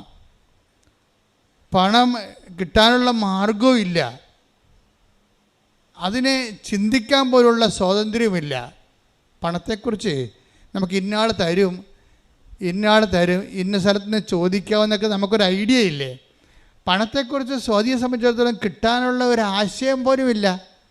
അതാണ് സീറോ മൈനസ് എന്ന് പറയണത്. പിന്നെ ആകെപ്പാടെയുള്ള അവലംബം എന്ന് പറയണത് അമ്മയാണ്. ഉടമ്പടി വഴി അമ്മയുമായിട്ടുള്ള റിലേഷനാണ്. ആ റിലേഷൻ അവൾ മര്യാദയ്ക്ക് കീപ്പ് ചെയ്യുന്നുണ്ട്. അപ്പം അതിങ്ങനെ കീപ്പ് ചെയ്തിട്ട് അവൾ ഒരു നിവൃത്തി ഇല്ലാതിരിക്കുന്ന സമയത്ത് അവൾ ഇവിടെ വന്നിരുന്നിട്ട് അമ്മയുടെ മുഖത്ത് നോക്കിയിട്ട് ജപമാല ചൊല്ലിക്കൊണ്ടേയിരിക്കുമ്പോൾ അവൾക്ക് ഉടനെ വേണ്ടത് 2 ലക്ഷം രൂപയാണ്. ഉടനെ അവളുടെ മടിയിലോട്ട് നോക്കുമ്പോൾ 2 രൂപയുടെ തുട്ട് കിടക്കും. ആരിട്ടെന്ന് ആർക്കും അറിയത്തില്ല. 2 രൂപയുടെ തുട്ട് മടി കിടക്കും. ഇതൊക്കെ കേൾക്കുമ്പോൾ തന്നെ രസമാണ്. എന്നുവെച്ചാൽ നമ്മൾ പറയുന്ന ഒരു ആംഗിളിലല്ല ഉടമ്പടി പോണത്. ഇത് ഡയറക്റ്റ് പേഴ്സൺ ടു പേഴ്സൺ ഇൻട്രാക്ഷനാണ്. അപ്പോൾ സ്വാതിക്ക് ഉടനെ മനസ്സിൽ തോന്നും, ഈ 2 രൂപ ആരാകൻ്റെ മടി കൊണ്ടുവന്ന് ഇട്ടത്. അപ്പോൾ അവൾ 2 രൂപ എടുത്തിട്ട് ടോസ് ഇടും. എന്താണെന്ന് വെച്ചാൽ, എനിക്കൊരു ഗതിയും പരഗതിയും ഇല്ല, 5 പൈസ കിട്ടാനും തരവില്ല, ആരോട് ചോദിക്കുമെന്നുള്ളൊരു ഐഡിയയും ഇല്ല, ഞാനിങ്ങനെ ഒരു ബിഗ് സീറോ അല്ലേ, അമ്മേ സത്യം പറ, ഞാൻ പോകുക ഇല്ലയോ എന്നിട്ട് പറഞ്ഞിട്ട് ടോസ് ഇട്ട് കഴിഞ്ഞപ്പോൾ ഉടനെ മാതാവ് നീ പോകുമെന്ന് പറയും. അതാണ് ടോസ് വീഴും. അപ്പോൾ അതും പിടിച്ചോണ്ട് അവളിൽ നിന്ന് ഇറങ്ങിപ്പോയി കഴിയുമ്പോൾ ഉടനെ അവളുടെ ആൻറ്റി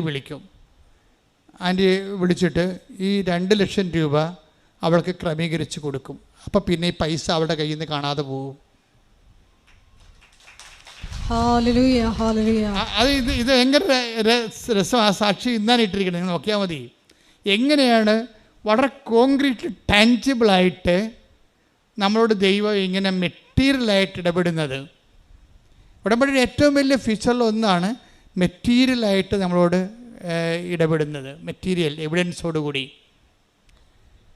അല്ല, ഒരു സ്പിരിച്വൽ എവിഡൻസിൻ്റെ എല്ലാം കഴിഞ്ഞിട്ട് ഒരു ഡയറക്റ്റ് കോണ്ടാക്റ്റ് മെറ്റീരിയൽ എവിഡൻസ് എന്ന രീതിയിലാണ് ഇപ്പോൾ ഉടമ്പടിയിലെ ലാസ്റ്റ് ഭാഗങ്ങളെല്ലാം സഞ്ചരിക്കുന്നത്. ദൈവം നമ്മളുടെ കൂടെ ചെയ്തുകൊണ്ടിരിക്കുന്ന വലിയ കാര്യങ്ങൾ ഓർത്തുകൊണ്ട് സ്തുതിക്കട്ടെ. ഹല്ലേലൂയ, ഹല്ലേലൂയ, ഹല്ലേലൂയ, ഹല്ലേലൂയ. പരിശുദ്ധ പരമ ദിവ്യകാരുണ്യത്തിന് ആരാധനയും സ്തുതിയും പുകഴ്ചയും ഉണ്ടായിരിക്കട്ടെ. പിന്നെ സ്റ്റക്കിംഗ് ഓഫ് ദി കവനന്റ് ഉണ്ട്. ഇവിടെ ഉടമ്പടി എവിടെയെങ്കിലും പോയി ഇടിച്ചു നിൽക്കാം. അത് രണ്ടുപേർക്കും കോമൺ ഫാക്ടറാണ്. മിനിക്കും അതുപോലെ തന്നെ അലിഷയ്ക്കും ഇവർ ഈ ഉടമ്പടി ഇങ്ങനെ മുന്നോട്ട് പോകുന്ന സമയത്ത് എവിടെയെങ്കിലും പോയിട്ട് ഡെഡ് എൻഡായിട്ട് ഇങ്ങനെ ഇടിച്ച് നിൽക്കാം. പിന്നെ ഫർദർ നോ മോർ ബിയോണ്ട് എന്നും പറഞ്ഞ ഒരു സിറ്റുവേഷൻസ് വരും ഉടമ്പടിയിൽ.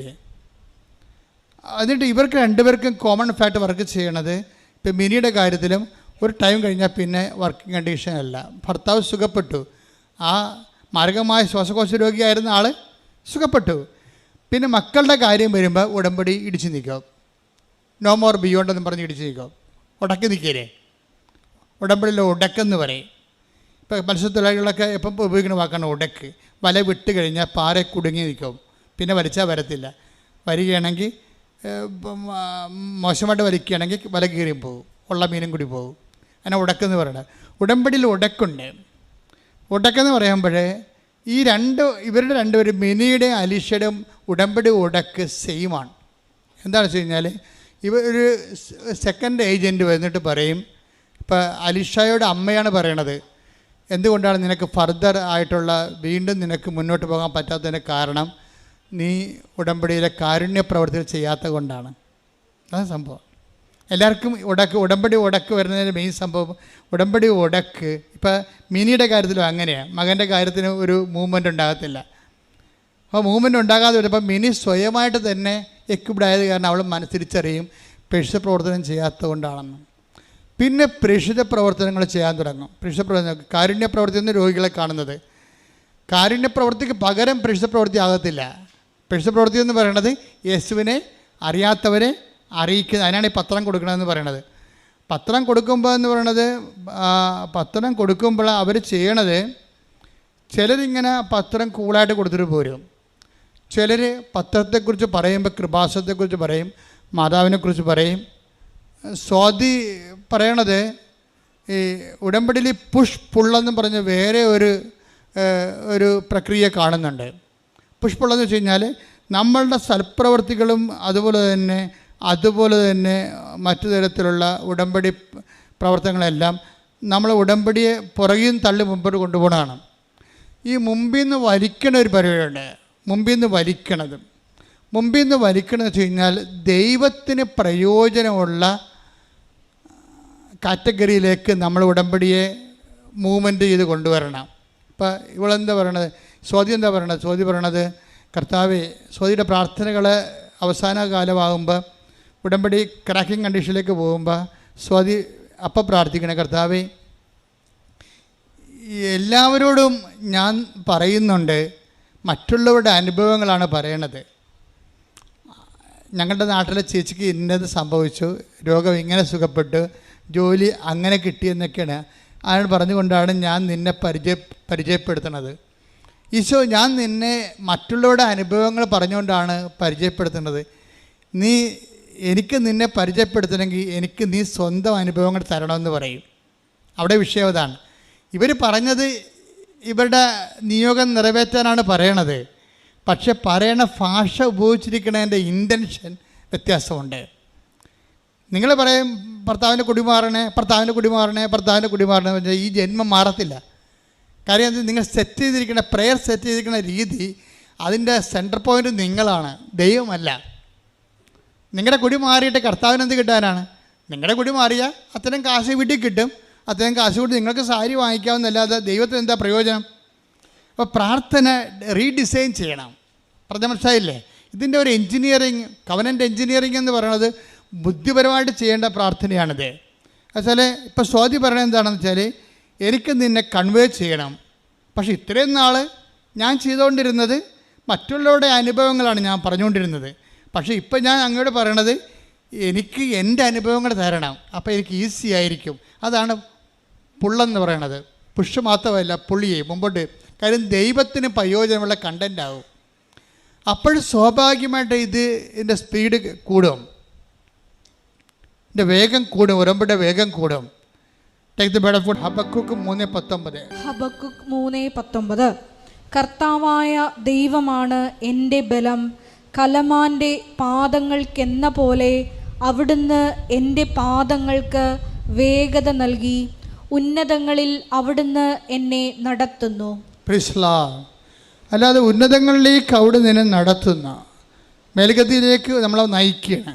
ഈ മേൽഗതിയിലേക്ക് നമ്മളെ നയിക്കുന്നത് എങ്ങനെയാണ്? അവിടുന്ന് എൻ്റെ പറഞ്ഞേ, അവിടുന്ന് എൻ്റെ പാദങ്ങൾക്ക് വേഗത നൽകി. ഇപ്പൊ നമ്മുടെ ജീവിതയാത്രയെ സ്പീഡപ്പ് ചെയ്യുന്നത് ആരാണ്? ദൈവമാണ്, നമ്മളല്ല. നമ്മളെ ഉന്നതിയിൽ നിന്ന് ഉന്നതിയിലേക്ക് കൊണ്ടുപോകുന്നത് ആരാണ്? അവിടുന്ന് എൻ്റെ അവിടുന്ന് എൻ്റെ പാദങ്ങൾക്ക് വേഗത നൽകി. അപ്പൊ ദൈവമാണ് വേഗത നൽകണത്. അപ്പോൾ ദൈവം വേഗത നൽകണമെങ്കിൽ സ്പീഡപ്പ് ചെയ്യണമെന്നുണ്ടെങ്കിൽ ദൈവത്തിന് പ്രാധാന്യമുള്ള കാര്യങ്ങളായി ഉടമ്പടി മാറണം. നമ്മൾക്ക് പ്രാധാന്യമുള്ള കാര്യങ്ങളായിട്ടാണ് നമ്മൾ ഉടമ്പടി ഇട്ടിരിക്കുന്നത്. നിയോഗങ്ങളില്ല, 6 നിയോഗങ്ങളെല്ലാം നമുക്ക് പ്രാധാന്യമുള്ളതാണ്. നമ്മൾക്ക് പ്രാധാന്യമുള്ള കാര്യങ്ങൾ എഴുതിയിടുകയും ദൈവത്തിന് പ്രാധാന്യമുള്ള കാര്യങ്ങൾ നമ്മൾ തൊട്ട് നോക്കിയിട്ടില്ല. ഇപ്പം അലീഷയുടെ ഒരു പ്രശ്നം, അലീഷയുടെ അമ്മ പറയും, നിൻ്റെ പ്രശ്നം എന്താണെന്നറിയോ, നീ ഉടമ്പടി എടുത്ത് പ്രാർത്ഥിച്ചെന്നല്ലാതെ നീ ഒരു കാരുണ്യ പ്രവൃത്തിയോ ഒരു രോഗിനെ പോയി കാണുകയോ ഒരു കാരുണ്യ പ്രവൃത്തികളോ ഒന്നും ചെയ്തിട്ടില്ല എന്ന് അമ്മ പറയും. അപ്പോൾ ഇവൾ ഉടനെ പറയണത്, നമുക്ക് കാശുണ്ടോ അമ്മേ ഇതൊക്കെ ചെയ്യാൻ? കാരുണ്യ പ്രവൃത്തിക്ക് ചെയ്യണമെങ്കിൽ ആർക്കെങ്കിലും എന്തിനും വാങ്ങിച്ചൊക്കെ കൊടുക്കണ്ടേ രോഗികൾക്ക്? അതിന് കാശ് വേണ്ടേ? നമുക്ക് ഇവിടെ നിന്നാണ് കാശ്? കാലണയില്ലാത്തവർ എന്ത് കാരുണ്യപ്രവൃത്തി ചെയ്യാനാണെന്ന് ചോദിക്കും. പക്ഷെ ആ ചോദ്യത്തോടുകൂടി മാതാവ് ഇവൾക്ക് മനസ്സിലെ അടുത്തുള്ള ഒരു ഓൾഡേജ് ഹോം മനസ്സിൽ കാണിക്കും. ഇപ്പോൾ ഇവൾ നടന്ന് ഓൾഡേജ് ഹോമിലേക്ക് പോകും. വിസ ബ്ലോക്ക് ചെയ്തിരിക്കണമല്ല, വിസ ബ്ലോക്ക് ചെയ്ത് ഉടമ്പടി ഉടക്കായി കിടക്കുകയാണ്. പക്ഷെ അമ്മ ആ ഉടക്ക് നിവർത്താൻ വേണ്ടി പറയുകയാണ്, കാരുണ്യപ്രവൃത്തി ചെയ്യണില്ല, അതുകൊണ്ടാണ് ഉടക്കി കിടക്കണമെന്ന് പറയും. അപ്പോൾ ഇവൾക്ക് കാര്യം മനസ്സിലാവും. ഇവൾ നടന്ന് ഒരു ആതിരാലയത്തിൽ പോകും. അവൾ പറയണത്, ഞാൻ ഒന്നും ചെയ്തില്ല. അവിടെ പോയി ആതിരാലയത്തിലുള്ള അപ്പച്ചന്മാരോടും അമ്മച്ചിമാരോടും ഒക്കെ വെറുതെ സംസാരിച്ചുകൊണ്ടിരുന്ന് അവർക്ക് ഭയങ്കര സന്തോഷമായി. മകൾ ഇനിയും വരണമെന്ന് പറഞ്ഞു. കാര്യം ഒറ്റപ്പെടേണ്ട അനുഭവം അനുഭവിക്കുകയാണ്. ആരും ഹൃദ്യമായി സംസാരിക്കാനില്ല. വന്നവർ വായിക്കുറെ ബിരിയാണി കൊണ്ടുവന്ന് കൊടുത്തിട്ട് ആൾക്കാർ കണ്ടതുകളൊക്കെയാണ്. ഒരു വണ്ടിക്ക് വന്ന് ഇറങ്ങും അല്ലേ, ആരാധനാലയത്തൊക്കെ ചെയ്യണം. അങ്ങനെ അല്ല, ഈ ഓർഫണയിലൊക്കെ പോകുമ്പോൾ എന്ത് ചെയ്യണം, എവിടെയും കല്യാണം കഴിച്ച് ബാക്കി വന്നെ കുറേ ബിരിയാണിയും കൊണ്ട് ഒരു ടെമ്പോയിൽ ചെല്ലും. കുറേ എണ്ണന്മാർ, അവന്മാർ പകുതി കുടിച്ച് കാണും, പകുതി കുടിക്കാത്തവന്മാരുണ്ട്, മദ്യപാനികളുണ്ടാവും. ഇങ്ങനെ കുറേ ആഭാസന്മാരുടെ ഒരു ക്രിയപോക്ക്. ബാക്കി ചോറ് വെട്ടിമൂടുന്നതിന് പകരം അനാഥാലയത്തെ കൊണ്ട് വെട്ടിമൂടും, എന്നാൽ അവർക്ക് കൊണ്ടേ കൊടുക്കും. അപ്പോൾ അവർ അങ്ങനെയല്ല, അവരോടൊരു വാക്ക് സംസാരിക്കുകയോ അതൊന്നും പ്രേക്ഷിത പ്രവർത്തനമല്ല. ഈ സംഭവം നമുക്ക് വേണമെങ്കിൽ എങ്ങനെയും ചെയ്തു വെക്കാം, എങ്ങനെയും ചെയ്ത് വെക്കണമല്ല പ്രശ്നം. അതിൻ്റെ പിന്നിലുള്ള എല്ലാം വേണ്ടത് പരിശുദ്ധാത്മാവിൻ്റെ ഫലങ്ങളാണ് വേണ്ടത്. ഉടമ്പടിയിൽ നമുക്ക് ഉപവിപ്രവർത്തനങ്ങൾ ചെയ്യുമ്പോൾ ആ ഉപവിപ്രവർത്തനങ്ങൾ ചെയ്യുന്നതിൻ്റെ പിന്നിലെ അതിൻ്റെ ചേതോ വികാരം, ചൈതന്യവത്തായ ആ ഉപവിപ്രവർത്തനത്തിൻ്റെ ചൈതന്യം പരിശുദ്ധാത്മാവിൻ്റെ ഫലങ്ങളായിരിക്കണം. പരിശുദ്ധാത്മാവിൻ്റെ ഫലങ്ങൾ എങ്ങനെ? പരിശുദ്ധാത്മാവിൻ്റെ ഫലങ്ങളില്ലാതെ കല്യാണത്തിന് കുറേ ബിരിയാണി ബാക്കി വന്ന് കുറേ അണ്ണന്മാർ അതിൻ്റെ സ്മോൾ അടിച്ചിട്ട് അവിടെ അനാഥാലയത്തിൽ കൊണ്ടുപോയി ഡംപ് ചെയ്ത് ഈ ചെരുവം കണ്ട് ഇറക്കി വെച്ച് ഞങ്ങൾക്ക് പോകണമെന്ന് പറയും. ഇതല്ലേ പറയണത്? ഇതൊന്നും പ്രേക്ഷിത പ്രവർത്തനങ്ങളല്ല. അതൊരു ആധ്യാത്മിക കുറ്റകൃത്യമാണ് ശരിക്കും പറഞ്ഞാൽ. കാരണം ആധ്യാത്മികമായിട്ടുള്ള ആൾക്കാർ, ദൈവത്തിന് വേണ്ടി ചെയ്തുകൊണ്ടിരിക്കുന്ന ആൾക്കാർ ചെയ്യുന്നതിൻ്റെ പരമ്പരാഗതമായ ഈ പ്രവർത്തനങ്ങളെ ഇന്ന് വോട്ട് പിടിക്കാനും പാർട്ടി വളർത്താനും വേണ്ടി ആൾക്കാർ പൊതിച്ചോറ് കൊടുക്കുന്ന കാലമാണിത്. അതല്ല സഭയുടെ ലക്ഷ്യം. സഭയ്ക്ക് ഇതിനൊരു ലക്ഷ്യമുണ്ട്. എന്താ ലക്ഷ്യം? അത് പരിശുദ്ധാത്മാവിൻ്റെ ഫലങ്ങളുള്ളവരാണ് ആ പരിശുദ്ധാത്മാവിൻ്റെ ദൈവമഹത്വത്തിന് വേണ്ടി ചെയ്ത മനുഷ്യനോടുള്ള ജീവനോടുള്ള ബഹുമാനത്തിൻ്റെ കാരുണ്യ പ്രവൃത്തിയും കരുതലും ചേർത്ത് പിടിക്കലുമാണത്. അത് ആ ചേർത്ത് പിടിക്കൽ സംഭവിക്കുന്നത് ആധ്യാത്മികമായ ദൈവികമായ ലക്ഷ്യത്തോടു കൂടിയാണ്. ആ പ്രവർത്തനമാണ് ഉടമ്പടി നിങ്ങൾ ചെയ്യേണ്ടത്. പ്രാർത്ഥിക്കുക, കർത്താവായ ദൈവമേ, കർത്താവായ ദൈവമേ, എന്റെ കാരുണ്യ പ്രവൃത്തികളിലെ പരിശുദ്ധാത്മാവിന്റെ ഫലമായ ദൈവസ്നേഹത്തോടെ ചെയ്യുവാൻ എന്നെ സഹായിക്കണമേ. അപ്പൊ അവള് അലീഷ ചെയ്ത അതാണ്. അലീഷ ചെയ്തത് അവിടെ പോയി അവരോട് സംസാരിച്ചുകൊണ്ടിരുന്നു. എല്ലാവരോടും ഓരോരുത്തരും മാറി മാറി സംസാരിച്ചു. എന്നിട്ട് അവൾക്ക് പോരുമ്പോൾ ഷീ വാസ് ജസ്റ്റ് കണ്ടൻറ്റഡ്. എന്ന് വെച്ചാൽ അവൾ പറയുന്നത്, എൻ്റെ ജീവിതത്തിൽ എനിക്ക് അഭവമായ ഒരു ആന്തരികമായ ശക്തി തോന്നി. അത് ഈ മിനിയും അത് തന്നെ പറയുന്നുണ്ടാണ്. ഞങ്ങൾ ഓരോരുത്തർക്കും പത്രം കൊടുക്കും. ഞങ്ങൾ പത്രം കൊടുത്തിട്ട് അവരോട് ചോദിക്കും, നിങ്ങൾ കൃപാസനത്തെക്കുറിച്ച് കേട്ടിട്ടുണ്ടോ? അവർ പറയും, ഞങ്ങൾ കേട്ടിട്ടുണ്ട്.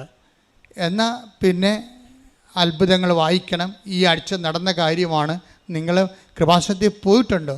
അവർ പറഞ്ഞു പോയിട്ടില്ല. പോകേണ്ട സ്ഥലമാണ്, അമ്മ നിങ്ങളെ കാത്തിരിക്കുന്നുണ്ട്. ഇങ്ങനെയൊക്കെ മിനി ആൾക്കാരോട് പറയും.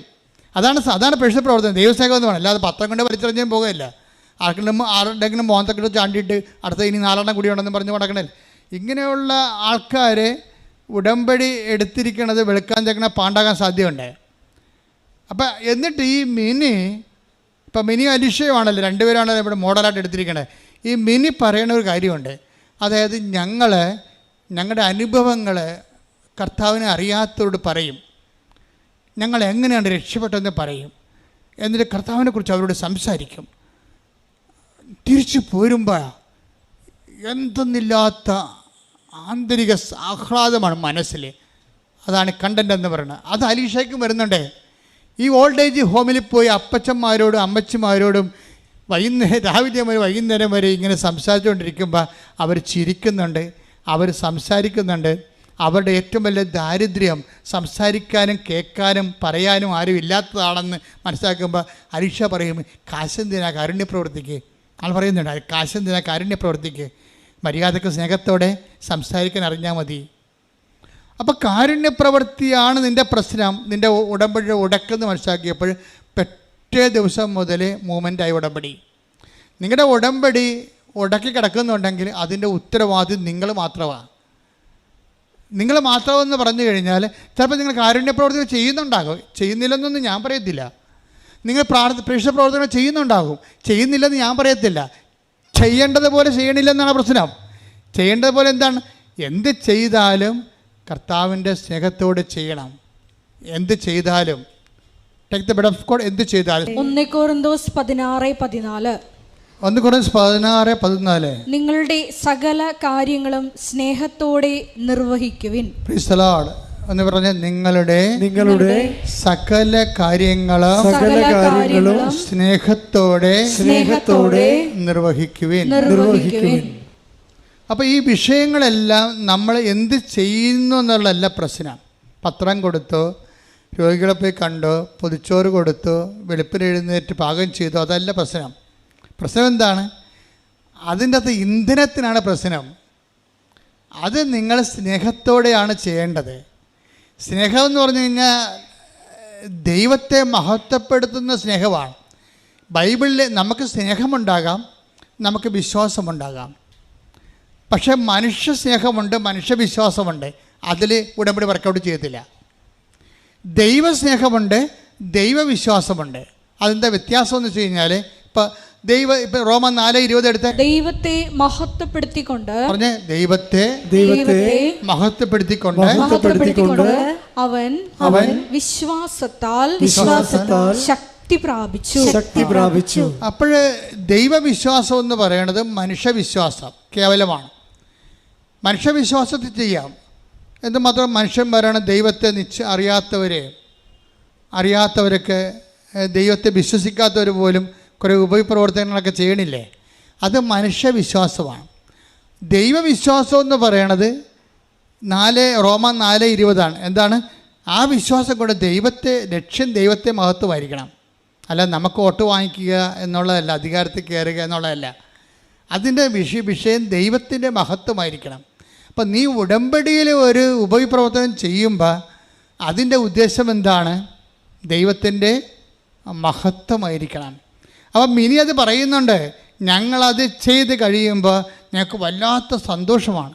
പക്ഷെ ഞങ്ങളത് ചെയ്യുമ്പോൾ ഞങ്ങളുടെ കാര്യം നടക്കണമേ എന്നല്ല ഞങ്ങൾ ചിന്തിക്കണത്, മറിച്ച് ദൈവം മഹത്വപ്പെടണം, ദൈവത്തിൻ്റെ സ്നേഹത്തിൽ ഞങ്ങൾ ശക്തി പ്രാപിക്കണം.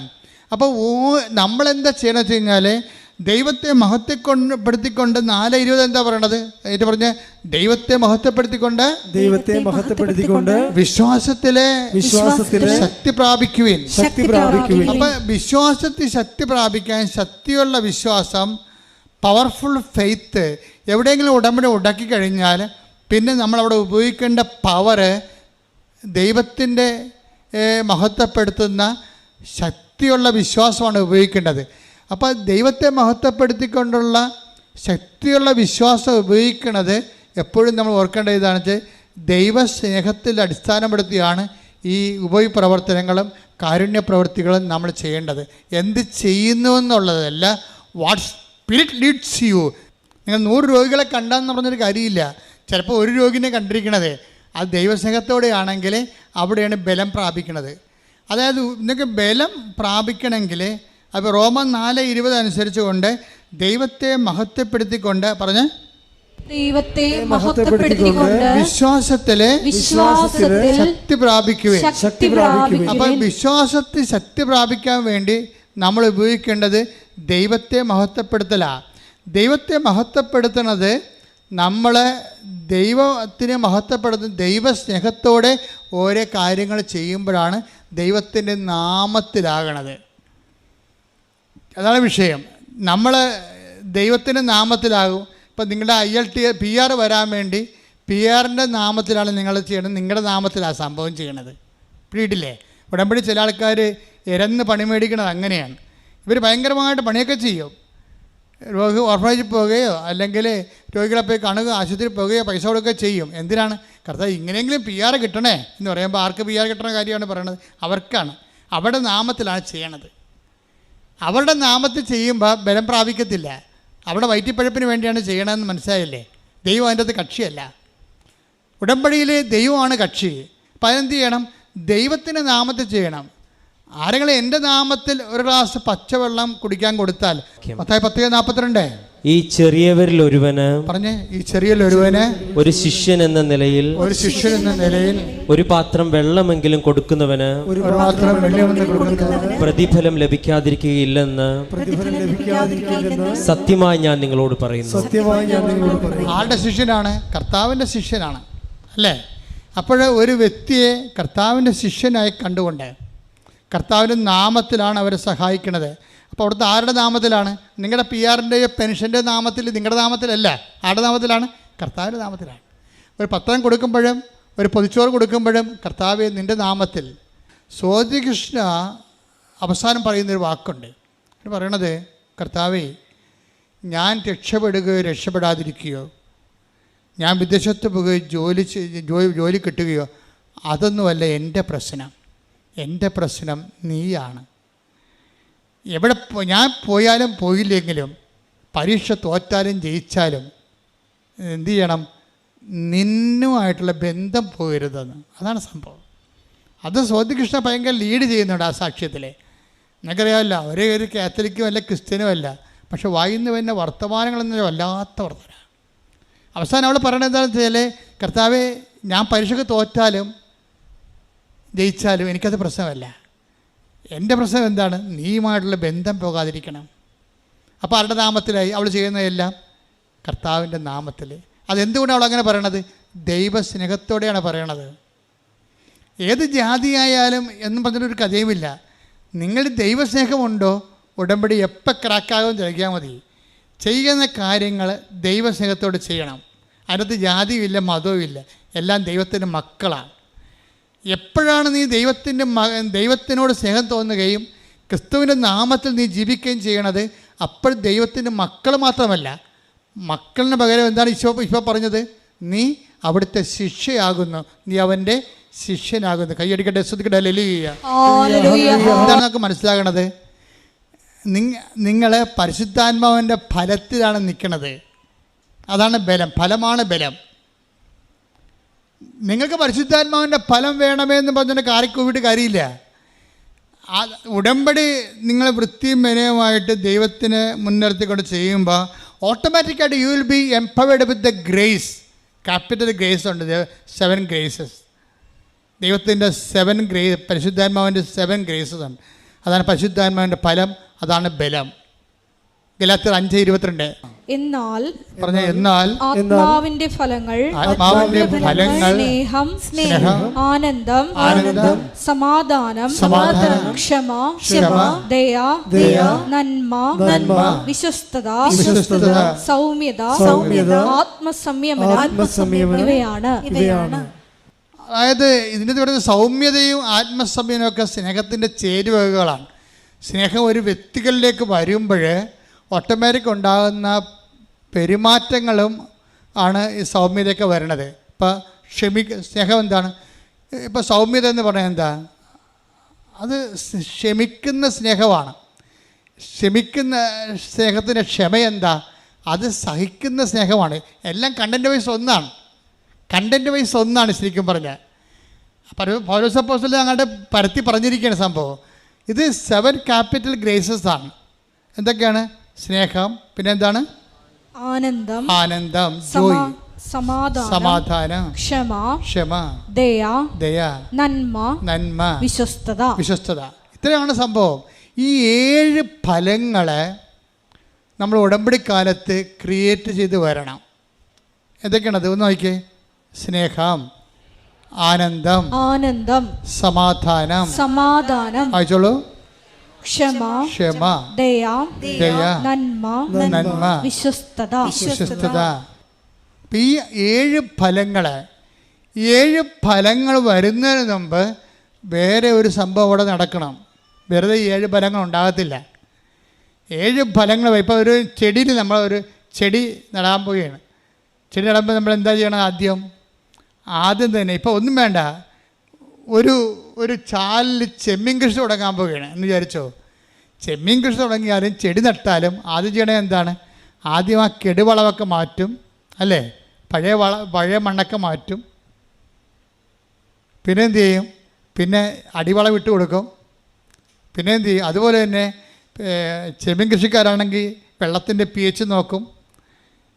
pH കറക്റ്റ് ചെയ്യാൻ കുമ്മായി വിടും. അതിനുശേഷം പിന്നെ എന്ത് ചെയ്യും? വെള്ളം കൊണ്ട് ടെസ്റ്റ് ചെയ്തിട്ട് അതിനകത്ത് വേറെ വല്ല ജീവികൾ, അതുപോലെ തന്നെ ഇനി ഇത് കൂടാതെ ചെമ്മീനെ തിന്നുന്ന ആമകളുണ്ട്, അല്ലെങ്കിൽ ഞണ്ടുണ്ടെങ്കിൽ അതിനൊക്കെ ആദ്യം കരക്ക് പിടിച്ച് കയറ്റും. എല്ലാത്തിനും വെള്ളം അരിച്ചേർക്കും. എന്തിനാണ് ചെമ്മീൻ ഇടണം? അല്ലെങ്കിൽ ആമ അടിച്ച് കളയും എല്ലാത്തിനും, അല്ലെങ്കിൽ ഞണ്ട് തിന്ന് കളയും. ഇതുപോലെ നമ്മുടെ ഈ ആത്മാവിൻ്റെ ഫലങ്ങൾക്ക് മുമ്പ് വേറെ ചില പ്രശ്നങ്ങളുണ്ട്. അതവിടെ അത്ര ആമയും ഞണ്ടും വേറെ ഉണ്ട്. അത് മാറ്റിയാൽ മാത്രമേ ആത്മാവിൻ്റെ ബലങ്ങളെ പ്രവർത്തിക്കത്തുള്ളൂ. അതെന്തൊക്കെയാണ്? അത് 7 ഉണ്ട്. അതേതാണ്? അത് മത്തായി 15:19 എടുത്തേ. ദുശ്ചിന്തകൾ, ഒന്ന് പറഞ്ഞ ദുശ്ചിന്തകൾ, കൊലപാതകം, പരസംഗം, വ്യഭിചാരം, മോഷണം, കള്ളസാക്ഷ്യം, പരദൂഷണം എന്നിവയെല്ലാം ഹൃദയത്തിൽ നിന്നാണ് പുറപ്പെടുന്നത്. അപ്പോൾ ഒന്നിനു വായിക്കാം. ഹൃദയത്തിൽ ഈ ഞണ്ടും ആമയൊക്കെ ഉണ്ടെന്ന് നോക്കുകയാണ് കേട്ടോ. എന്തൊക്കെയാണ്? ദുശ്ചിന്തകൾ, കൊലപാതകം, പരസംഗം, വ്യഭിചാരം, മോഷണം,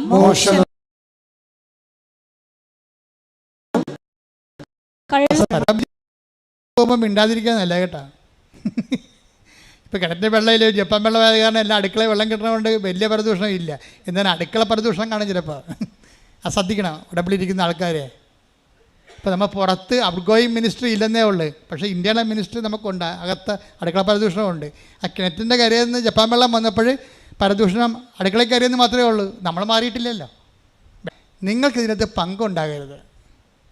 മനസ്സിലായി? ഇതിനകത്ത് ഉടമ്പടിക്കാർക്ക് കാര്യം ദൈവം നിങ്ങളിൽ ലാൻഡ് ചെയ്യേണ്ട സമയമാണ് ഉടമ്പടി.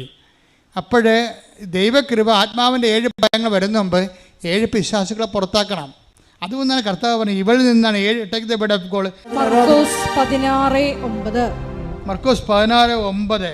ഇവളിൽ നിന്നാണ് അവൻ 7 പിശാചുക്കളെ പുറത്താക്കിയത്. അപ്പൊ പാപിനിയായ സ്ത്രീയെക്കുറിച്ച് പറയുന്ന ഭാഗവാ. അവിടെ എന്താ പറയുന്നത്? ഇവളിൽ നിന്നാണ് 7 പിശാചുക്കളെ പുറത്താക്കിയത്.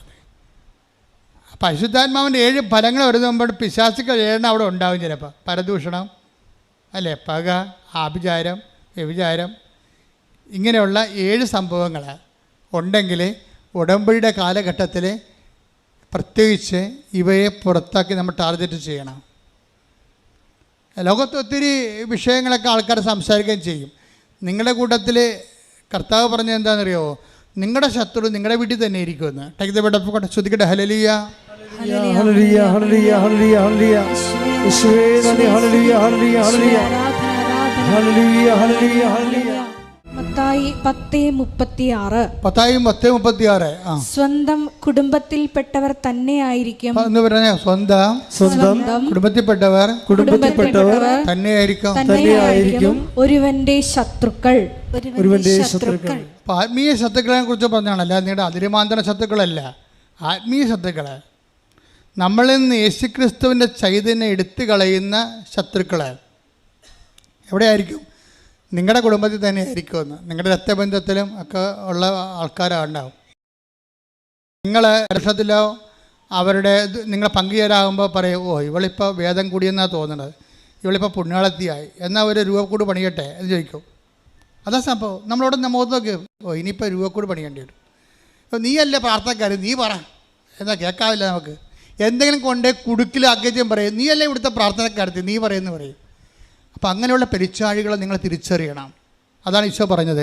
നിങ്ങൾ ആധ്യാത്മികമായിട്ട് തകർക്കണതോ അല്ലെങ്കിൽ നിങ്ങളെ ഒതുക്കണതോ ആയിട്ടുള്ള ശത്രുക്കളെ നിങ്ങളുടെ കുടുംബത്തിൽ തന്നെ ആയിരിക്കും, നമ്മുടെ ഓൺ ഫാമിലി തന്നെ ആയിരിക്കാം. ചിലപ്പോൾ നമ്മുടെ അപ്പനായിരിക്കാം, അമ്മയായിരിക്കാം, ഭർത്താവായിരിക്കാം, മക്കളായിരിക്കാം, ഭാര്യയായിരിക്കാം, ആരും ആയിക്കോട്ടെ. ആർക്കും ഏത് സമയത്തും ദൈവത്തെ അറിയാത്തത് കൊണ്ട് തെറ്റ് സംഭവിക്കാൻ സാധ്യതയുള്ളതാണ്. ദൈവത്തെ മനുഷ്യൻ്റെ തെറ്റുകൾ വചനം പറയണത്, മനുഷ്യൻ്റെ തെറ്റുകളുടെ ഉറവിടം എന്താണ്? മത്തായിയുടെ 22:29 എടുത്തേ. യേശു മറുപടി പറഞ്ഞു, വിശുദ്ധ ലിഖിതങ്ങളോ ദൈവത്തിന്റെ ശക്തിയോ മനസ്സിലാക്കാത്തതിനാൽ നിങ്ങൾക്ക് തെറ്റുപറ്റിയിരിക്കുന്നു.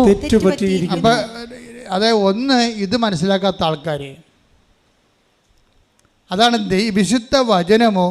വിശുദ്ധ വചനം മനസ്സിലാക്കണമെങ്കിൽ പിന്നെ എന്ത് ചെയ്യണം? ഒരു മനുഷ്യനെ വിശുദ്ധ വചനം മനസ്സിലാക്കണമെങ്കിൽ ഗ്രീക്ക് പഠിച്ചെന്ന് പറഞ്ഞിട്ട് കാര്യമില്ല, ഹെർമറ്റിക്സ് പഠിച്ചെന്ന് പറഞ്ഞിട്ട് കാര്യമില്ല. പിന്നെ എന്താ പഠിക്കേണ്ടത്? ദൈവത്തിൻ്റെ ശക്തി.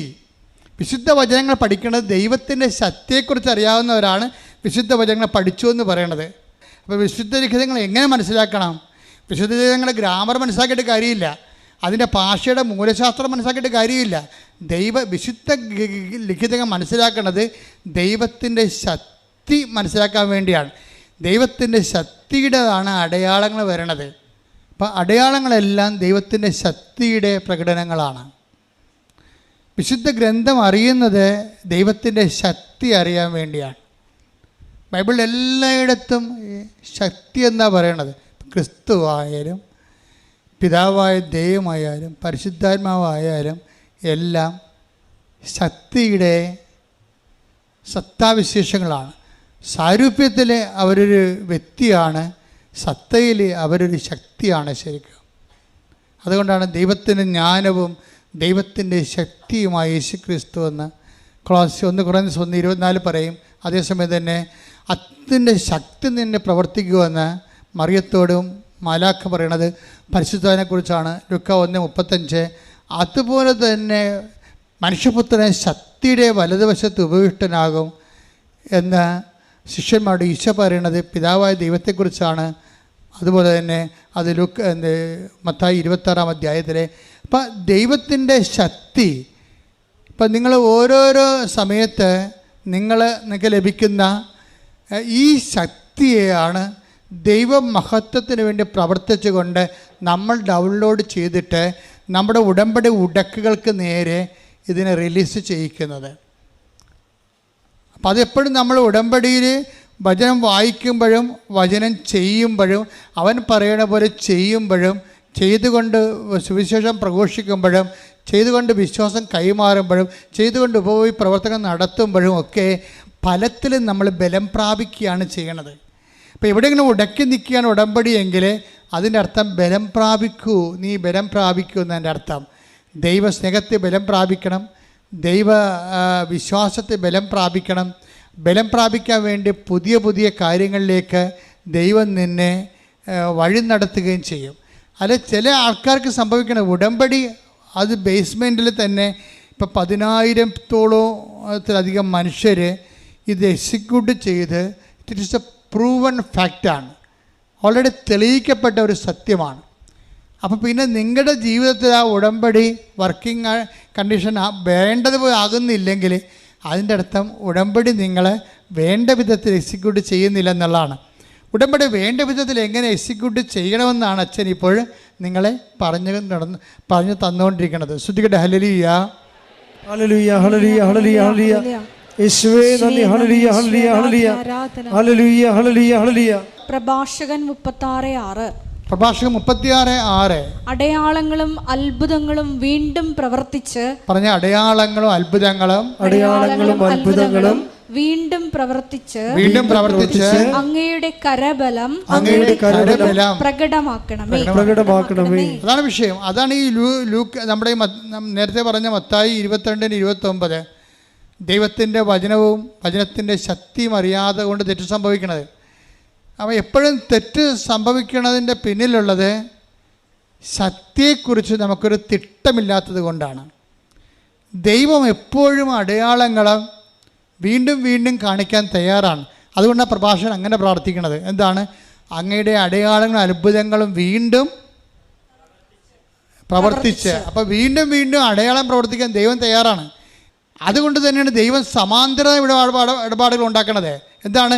തൻ്റെ ശക്തി പ്രകടിപ്പിക്കാൻ പറ്റുന്ന രീതിയിലുള്ള പുതിയ സംവിധാനങ്ങളിലേക്ക് ദൈവം പോകുന്നതിൻ്റെ കാരണം എന്താണ്? അടയാളം കണ്ടുകൊണ്ട് ജനക്കൂട്ടത്തിൽ കാണുമ്പോൾ എനിക്ക് അനുകമ്പ തോന്നുന്നു. അതിൻ്റെ കാര്യം അവരിന് ഇടയില്ലാത്ത ആടുകളായിപ്പോയെന്ന്. അതെല്ലാ കാലത്തും തുടരും. ഇടയന്മാർ അവർ ചെയ്യേണ്ട ജോലികൾ ചെയ്തില്ല, അതിന് പകരം അവർക്കിഷ്ടപ്പെട്ട കാര്യങ്ങൾ പഠിച്ചുകൊണ്ട് അതാണ് ദൈവഹിതമെന്നും പറഞ്ഞ് അവർ സ്വയം വിശ്വസിച്ചുകൊണ്ട് അവർ വിഡ്ഢികളുടെ സ്വർഗത്തിൽ താമസിക്കുമ്പോൾ ജനം വീണ്ടും ഇടയില്ലാത്ത ആടുകളെപ്പോലെയാകും, അവർ പരിഭ്രാന്തരാകും. സുവിശേഷം ഒരു ചികിത്സയാണ്. എന്തിനെതിരെയുള്ള ചികിത്സയാണ്? ജനത്തിൻ്റെ ജീവിതത്തിന് മുമ്പിൽ പകച്ചു നിൽക്കുമ്പോഴാണ് പരിഭ്രാന്തിക്ക് ദൈവത്തിൻ്റെ ശക്തിയും സാന്നിധ്യവും പ്രകടമാക്കി. എങ്ങനെയാണ് നമ്മൾ ഗ്രേസിലേക്ക് അപ്ലോഡ് ചെയ്യേണ്ടതെന്ന് പറയുകയാണ്. ലൂക്ക 14:31. 20,000 ഭടന്മാരോട് കൂടെ പറഞ്ഞ 20,000 ഭടന്മാരുടെ കൂടെ തനിക്കെതിരെ വരുന്നവനെ 10,000 കൊണ്ട് നേരിടാൻ സാധിക്കുമോ എന്ന് ആദ്യമേ ആലോചിക്കാതെ മറ്റൊരു രാജാവിനോട് യുദ്ധത്തിന് പോകുന്ന ഏത് രാജാവാണുള്ളത്? അത് സാധ്യമല്ലെങ്കിൽ അവൻ ദൂരത്തായിരിക്കുമ്പോൾ തന്നെ ദൂതന്മാരെ അയച്ച് സമാധാനത്തിന് അപേക്ഷിക്കും. അതായത് എപ്പോഴും നമ്മൾ ശ്രദ്ധിക്കുക, നമ്മളുടെ ഒരു കഴിവ് അതാണ്. നമ്മുടെ 10,000 നമുക്കുള്ളത്. ഇപ്പം ഇതെല്ലാം ഈ ടൈപ്പ് പാർട്ടിയാണ്. പരീക്ഷ ആയാലും ശരി, മിനി ആയാലും ശരി, സ്വാതി ആയാലും ശരി, അവരുടെ ജീവിത പ്രശ്നങ്ങൾ 20,000-ൻ്റെതാണ് അവരഭിമുഖീകരിക്കുന്നത്. അവർക്കെതിരെ വരുന്ന ജീവിതത്തിൻ്റെ പ്രഷർ അത്രയുണ്ട്. പക്ഷേ ഇവരുടെ കയ്യിൽ അതില്ല. ഇവിടെ കയ്യിൽ എന്താ ഉള്ളത്? 10,000 ഉള്ളൂ. 10,000 പോലും ഇല്ല ഭാഗത്തുങ്ങളുടെ കയ്യിൽ. 10 പോയി 100 ഉള്ളൂ. അപ്പോഴെന്താ ചെയ്യേണ്ടതെന്ന് വെച്ച് കഴിഞ്ഞാൽ ഇതിനെ എങ്ങനെ ഒരു 20,000 പേരോട് ഏറ്റുമുട്ടാൻ എങ്ങനെ നമ്മളെ എംപവർ ചെയ്യാൻ പറ്റുമെന്നാണ് ഉടമ്പടി ആലോചിക്കുന്നത്. ഈ അലീഷ എങ്ങനെ അത് ക്രാക്ക് ചെയ്തത്, മിനി എങ്ങനെ ക്രാക്ക് ചെയ്തത്, സ്വാതി എങ്ങനെ ക്രാക്ക് ചെയ്തത്. ഇവിടെ 20,000 ഇവർക്കുണ്ടായിരുന്ന 10,000-നെ ഇവർക്കെതിരെ വന്ന 20,000-നെതിരെ 40,000 ഉയർത്തി. ഇവിടെ കൃപ ഇവർ വർദ്ധിച്ചു. ഉടമ്പടി അത് ആക്ടിവേറ്റ് ചെയ്യുമ്പോഴൊക്കെ നിങ്ങളുടെ ബലം വർദ്ധിച്ചുകൊണ്ടിരിക്കും. നിങ്ങളുടെ വിശ്വാസത്തിൻ്റെ ബലം, ദൈവസ്നേഹത്തിൻ്റെ ബലമൊക്കെ വർദ്ധിച്ചുകൊണ്ടിരിക്കും. ഈ ബലം വർദ്ധിക്കുന്ന അനുസരിച്ച് കൊണ്ട് ഈ ബലം വർദ്ധിച്ചു കഴിയുമ്പോൾ സ്വാഭാവികമായിട്ട് നിങ്ങൾക്ക് പകരം, എപ്പോഴും ദൈവം പറയും നിങ്ങൾക്ക് പകരം ഞാൻ എൻ്റെ ദൂതനെ അയക്കും. നിങ്ങൾ എപ്പോഴും നമുക്ക് പകരം ദൈവം നമ്മുടെ ഈ കളത്തിൽ ഇറങ്ങുന്ന ഒരു സമയമുണ്ട്, അത് നമുക്ക് പകരമായിട്ട് ഇറങ്ങുന്നതാണ്. ഉടമ്പടിയിൽ എപ്പോഴും പറയും, ഞാൻ ചെല്ലുമ്പോൾ ഞാൻ അമ്മയോട് പറഞ്ഞു, അമ്മേ നീ ഇവിടെ എങ്ങാനും ഉണ്ടെങ്കിൽ എന്നോട് സംസാരിക്കുന്ന ആൾ നീല ഷർട്ട് ധരിച്ചിരിക്കണം, അല്ലെങ്കിൽ നീല ബ്ലൗസ് ഇട്ടിരിക്കണം. അപ്പം എനിക്ക് മനസ്സിലാകും നീ ഇവിടെ ഉണ്ടെന്ന്. ഇങ്ങനെയാണ് ആൾക്കാർ കമ്മ്യൂണിക്കേറ്റ് ചെയ്യണത്. ഇങ്ങനെ അപ്പോൾ മാതാവ് തന്നെ അവിടെ പറയും, എൻ്റെ സാന്നിധ്യം നിനക്ക് അവിടെ അറിയാൻ പറ്റും, ബ്ലൂ കളർ നീ കാണും, നിന്നോട് സംസാരിക്കുന്നു. അതുപോലെ അച്ചിട്ട പോലെ തന്നെ ആദ്യമായിട്ട് ആ സ്ഥലത്ത് ലാൻഡ് ചെയ്യാണ്, ഇവിടെ ഇൻട്രാക്ട് ചെയ്യേണ്ട ആൾ ബ്ലൂ ഗാർമെൻറ്റ്സിൽ ഇരിക്കണ കാണാം. അപ്പം തന്നെ മനസ്സിലാവും. ഉടനെ അവൾ ഉപ്പിടും, ഉടനെ അവൾ ഉപ്പിടും, വിശ്വാസപ്രമാണം ചെല്ലും. എന്താ കാര്യം? ഉപ്പെന്ന് പറയുമ്പോൾ എന്താണ്? അത് ലേവ്യയുടെ പുസ്തകത്തിലുള്ളതാണ്. കർത്താവാണ് എൻ്റെ അവകാശമെന്ന്. എനിക്ക് ഇവിടെ അവകാശമില്ല. എനിക്ക് എന്തെങ്കിലും അവകാശം ഉണ്ടെങ്കിൽ എൻ്റെ കർത്താവ് തരുന്നതാണ്. ചില ആൾക്കാർക്ക് ഒരു 50% പേർക്ക് ഉടമ്പടി ലാഗ് ചെയ്യുന്നുണ്ട്, ഒച്ചയണവർ ഇഴയുന്നുണ്ട്. അതിൻ്റെ കാരണം എന്താണെന്ന് വെച്ച് കഴിഞ്ഞാൽ നിങ്ങളുടെ ആഫ്റ്റർ ലൈഫ് ദൈവത്തിന് നല്ലോണം അറിയാം. അനന്തര ജീവിതം, ഉടമ്പടി അനന്തര ജീവിതം ഉണ്ടല്ലോ. കാര്യങ്ങൾ കണ്ടു കഴിയുമ്പോൾ പിന്നെ നിങ്ങൾ പള്ളിയില്ല, പട്ടക്കാരനില്ല, വചനം വായനയില്ല. അത് ഉടമ്പടി അനന്തര ജീവിതം. ഈ ദൈവത്തിന് വരാൻ പോകുന്ന സംഭവങ്ങൾ അറിയാമല്ലോ. പരിശുദ്ധാത്മാവിനെക്കുറിച്ച് ഈശോ പറയുമ്പോൾ വരാൻ പോകുന്ന കാര്യങ്ങൾ അവൻ പറയുന്നതാണ്. 16:14 അവൻ സ്വമേധയാ ആയിരിക്കില്ല സംസാരിക്കുന്നത്. പരിശുദ്ധാത്മാവിനെ കുറിച്ചാണ് പറയണത്. പറഞ്ഞ അവൻ സ്വമേധയാ ആയിരിക്കില്ല സംസാരിക്കുന്നത്. അവൻ കേൾക്കുന്നത് മാത്രം സംസാരിക്കും. അവൻ കേൾക്കുന്ന മാത്രം സംസാരിക്കും. വരാനിരിക്കുന്ന കാര്യങ്ങൾ അവൻ നിങ്ങളെ അറിയിക്കും. അപ്പൊ പിതാവിന്റെയും പുത്രന്റെയും മനസ്സിലുള്ള സംഭവങ്ങളാണ് വരാനിരിക്കുന്ന കാര്യങ്ങൾ. നമ്മുടെ ഭാവി നമ്മളോട് കമ്മ്യൂണിക്കേറ്റ് ചെയ്യുന്ന ആളാണ് പരിശുദ്ധാത്മാവ്. നമ്മൾ വരാനിരിക്കുന്ന കാര്യങ്ങൾ പിതാവിനറിയാം. അതുകൊണ്ടാണ് ഈശോ പറഞ്ഞത് അത് പിതാവിന് മാത്രമേ അറിയത്തുള്ളൂ. പരിശുദ്ധാത്മാവ് വന്നു കഴിയുമ്പോൾ ഈ വരാനിരിക്കുന്ന കാര്യങ്ങൾ നമ്മൾക്കും അറിയാൻ പറ്റും. അതുകൊണ്ടാണ് ചിലർക്ക് ചില കാര്യങ്ങൾ മുൻകൂട്ടി വിവേചിക്കാൻ കഴിയുന്നതിൻ്റെ കാരണം അതാണ്. അപ്പം അതുകൊണ്ട് വരാനിരിക്കുന്ന കാര്യങ്ങൾ അവൻ നിങ്ങളോട് പറയും. ഇപ്പോൾ ദൈവത്തിനെ സംബന്ധിച്ചിടത്തോളം നിങ്ങൾ ഉടമ്പടി ഇവിടെ എടുക്കുമ്പോൾ തന്നെ വരാനിരിക്കുന്ന കാര്യങ്ങൾ പറയും. എന്താ കാര്യം? ഇവൾ കാനഡയിൽ പോയി കഴിഞ്ഞാൽ പിന്നെ പള്ളിയുമില്ല, പട്ടക്കാരനുമില്ല. കണ്ട ഏതെങ്കിലും നാട്ടുകാരനെ ഇവിടുന്ന് അവിടെ PR ഉള്ളവനെ അടിച്ചെടുത്ത് കല്യാണം കഴിക്കാൻ പറ്റുമോ എന്നായിരിക്കും ഇവൾ ചിന്തിക്കണത്. തീർന്നില്ല പരിപാടി. അവിടെ വെച്ച് തന്നെ എനിക്ക് എൻ്റെ കാര്യത്തിൽ തീരുമാനമായി. നീ ഇവിടെ ചവിട്ടുമ്പോൾ തന്നെ മാതാവ് പറയും ഓടണതമ്മാവ ആളറിയാം. എന്താ പറയണത്? നീ ഉദ്ദേശിക്കുന്നത് എന്താ? നീ ഇവിടെ നേരെ കണ്ട കാനഡയിൽ പോയി എത്തുക, അവിടെ നിന്ന് ശേഷം അവിടെ PR ഉള്ളിടത്ത് കല്യാണം കഴിക്കുക, അവിടെ തന്നെ പ്രസവിക്കുക, അവിടുത്തെ കുഞ്ഞിന് അവിടുത്തെ പൗരത്വം മേടിക്കുക. ഇങ്ങനെയുള്ള അഭ്യാസം മാത്രമേ ഉള്ളൂ. അതിനും ദൈവത്തെ എങ്ങനെ ദുർവിനിയോഗിക്കാൻ പറ്റുമോ എന്ന് ചിന്തിച്ചുകൊണ്ടാണ് നീ കൃപാസനത്തിൽ വരണത്. വരാനിരിക്കുന്ന കാര്യങ്ങൾ അവൻ നിന്നോട് പറയും. അതാ വിഷയം. ഇത് ദൈവത്തിന് നേരത്തെ അറിയാവുന്ന കാരണം ഈ പണ്ടാരത്തിന് എന്തുകൊണ്ട് അനുഗ്രഹിച്ചിട്ട് എന്താ കാര്യമെന്ന് വിചാരിക്കും. എന്താ കാര്യം? അവരുടെ വയറ് മാത്രമേ ഉള്ളൂ, അവരുടെ ജീവിതം മാത്രമേ ഉള്ളൂ, ദൈവം പ്രാധാന്യമില്ല. അതുകൊണ്ട് ഇവിടെ വിദേശത്ത് പോകാൻ വേണ്ടി വന്ന് നിൽക്കുന്നവരോടെല്ലാം ഞാൻ പറയും, കുർബാന മുടക്കരുത്, കുടുംബപ്രാർത്ഥന മുടക്കരുത്. എനിക്ക് ഈ അപ്പനും അമ്മയും കുഞ്ഞുങ്ങളും എല്ലാം കൂടി വരുമ്പോൾ എനിക്ക് ഭയങ്കര ഇഷ്ടമാണ്. എന്തൊക്കെ അവരെല്ലാവരെയും ബ്ലെസ് ചെയ്തിട്ട് ഒരുമിച്ച് നമുക്ക് പ്രധാനമല്ല, ഒരുമിച്ച് ഞാൻ അവരെ ഉപദേശിക്കും. ഒരു സിംഗിളായിട്ടൊരു പേഴ്സൺ വന്നതിനേക്കാൾ കൂടി ഒരു കുടുംബമായിട്ടൊരു പേഴ്സൺ വരുമ്പോൾ അംഗീകരിക്കും. കാര്യം പക്ഷേ കുടുംബമായിട്ട് വരുമ്പോൾ അവർക്ക് കുടുംബമായിട്ട് ബന്ധമുള്ളവരായിരിക്കണം, ഉടമ്പടിയുമായിട്ട് ബന്ധമുള്ളവരായിരിക്കണം. ഉടമ്പടി ബന്ധമില്ലാത്ത ഭാര്യ ഉടമ്പടി എടുത്ത് പ്രാർത്ഥിച്ചിട്ട് ഭർത്താവ് അപ്പുറത്ത് വെള്ളം അടിച്ചുകൊണ്ടിരുന്നിട്ട് അച്ഛനെ കാണാൻ ഡേറ്റ് ആകുമ്പോൾ പുള്ളിക്കാരൻ കെട്ടിയെടുത്ത് വന്നാൽ ഞങ്ങൾക്കറിയാൻ പറ്റും. മാറിക്കണമെന്ന് പറയും ഞാൻ. കാര്യം അയാൾക്കറിയാം അയാൾ ഇതിൻ്റെ ഓഹരിയില്ലാത്ത ആളാണ്. അപ്പോൾ എനിക്കറിയാം ചുമ്മാ തലേ തുണിയിട്ട് വന്ന് അടിച്ചു മാറ്റാൻ നോക്കുകയാണ്. അതല്ല, നമുക്ക് ആൾക്കാരെ കാണുമ്പോൾ അറിയാം കറക്റ്റും കർത്താവിൻ്റെ ലെവലിലാണ് അത് പോണത്. ഇനി ചില ആൾക്കാർക്കുണ്ട് ഒരു അനുഗ്രഹം മേടിച്ച് കിട്ടിയാൽ പിന്നെ ജീവിതം കർപ്പീകരിക്കാൻ വേണ്ടി ദൈവത്തോട് ഓപ്പൺനെസ് ഉള്ളവരുണ്ട്. അവരെ കാണുമ്പോൾ നമുക്കറിയാൻ പറ്റും. അവരെ ഞാൻ വിളിപ്പിക്കും ഇങ്ങോട്ട്, ഇന്ന് നിൻ്റെ ഭർത്താവ് വന്നിട്ടില്ലേ വരാൻ പറയും. അപ്പോൾ അവരോട് അവിടെ തലയൊക്കെ ഒരിക്കൽ പറയും, നിൻ്റെ ഭർത്താവ് വന്നിട്ടുണ്ടല്ലോ, നിൻ്റെ കൊച്ചു വന്നിട്ടുണ്ടല്ലോ, വരാൻ പറയും. അവർക്കിതോട് ബന്ധമില്ല, പക്ഷെ അവർ വരുമ്പോൾ ഭയങ്കര ആഹ്ലാദത്തോടെ അവർ വരണത്. അപ്പോൾ അവരതോടുകൂടി തീരുമാനിക്കുകയാണ് ഇനി ഞങ്ങൾക്ക് കർത്താവിന് വേണ്ടി ജീവിക്കുമെന്നും പറഞ്ഞുകൊണ്ട്. ഇതൊരു കൃത്യമായിട്ട് നമ്മൾ ദൈവത്തിലേക്കുള്ള ഒരു തിരിച്ചുവരവും ഒരുമിച്ച് ദൈവവുമായിട്ടുള്ള ജീവിതവുമാണ്. ഞാൻ നിങ്ങളോട് എന്താ പറയണമെന്ന് വെച്ച് കഴിഞ്ഞാൽ, ഇങ്ങനെ ഒരു ലെവലിലേക്ക് നിങ്ങൾ ആദ്യമേ വരുമ്പോൾ തന്നെ നിങ്ങൾ ദൈവത്തിന് നിങ്ങളെക്കുറിച്ച് അറിയാൻ പറ്റും. നിങ്ങളുടെ അനന്തരം ഉടമ്പടി അനന്തര ജീവിതത്തെക്കുറിച്ച് അറിയാൻ പറ്റും. അതുകൊണ്ട് ഇപ്പം തന്നെ നിങ്ങൾ മുൻകൂർ ജാമ്യം എടുക്കണം. അപ്പോൾ കർത്താവ് പറഞ്ഞ അതാണ്, നിനക്ക് തോൽപ്പിക്കാം, നീ തോക്കുമെന്ന് കണ്ടാൽ മുൻകൂട്ടി ചെന്ന് അവനുമായിട്ട് അനുരഞ്ജനപ്പെടണമെന്ന്. അതുപോലെ തന്നെ നീ ഈ വിഷയത്തിൽ നാളെ പിഴച്ചു പോകുമെന്ന് കണ്ടു കഴിഞ്ഞാൽ ആദ്യമേ തന്നെ കർത്താവുമായിട്ട് അനുരഞ്ജനപ്പെടണം. കർത്താവേ, ഞാൻ വീഴാതിരിക്കാൻ എന്നെ താങ്ങണം, എനിക്ക് സത്യസന്ധമായിട്ട് ജീവിക്കാൻ ആഗ്രഹമുണ്ട്, നീ എന്നെ സഹായിക്കണമെന്ന് ആത്മാർത്ഥത്തോട് പറഞ്ഞാൽ കർത്താവ് നിന്നെ സഹായിക്കും. പക്ഷെ അതേസമയം നമ്മൾ ശ്രദ്ധിക്കേണ്ട കാര്യം, ഉടമ്പടി അനന്തര ജീവിതം ഉടമ്പടിയുടെ സമയത്ത് പ്രധാനപ്പെട്ട കാര്യമാണ്. കാര്യം നീ ഒരു കാര്യവും കണ്ടിട്ട് പിന്നെ ഉടമ്പടിയൊക്കെ വലിയ പാടല്ലേ ജീവിക്കാൻ, ആർക്കൊണ്ട് പറ്റുമെന്നൊക്കെ പറഞ്ഞുകൊണ്ടിരിക്കും. ചിലർ കഠിനമാണെന്നൊക്കെ പറയും. അവർക്ക് ചിലപ്പോൾ കഠിനമായിരിക്കും, കഠിനമല്ലെന്ന്. കാര്യം അവരുടെ ജീവിതം അങ്ങനെ വഴിപിഴച്ച ജീവിതമായിരിക്കും. ചിലപ്പോൾ ഇപ്പോൾ ഒരു ആവശ്യം വന്നപ്പോൾ മാത്രം ദൈവത്തിലേക്ക് വന്നിട്ട് വല്ലതും ഒക്കണമെങ്കിൽ ഒക്കട്ടെന്ന് വിചാരിച്ചുകൊണ്ടുള്ള ഒരു അഭ്യാസമായിരിക്കും നടത്തുന്നത്. പക്ഷെ അവർക്കും ഒരു അവസരം ദൈവം തരികയാണ്. അനുഗ്രഹം ലഭിച്ചു കഴിഞ്ഞാൽ പിന്നെ കൃപയിൽ നിൽക്കാൻ ഇതൊരു അവസരമാണ് നിങ്ങൾക്ക്. കർത്താവ് എന്നെ നിലനിർത്തി തരണമെന്ന് നിങ്ങൾ പ്രാർത്ഥിക്കണം. നിലനിർത്തി ഈ അരൂപിയിൽ നിലനിർത്തി തരണമെന്ന് പ്രാർത്ഥിക്കണം. അല്ലെങ്കിൽ ഉള്ള കുഴപ്പം എന്താ നിങ്ങൾക്കറിയാവോ?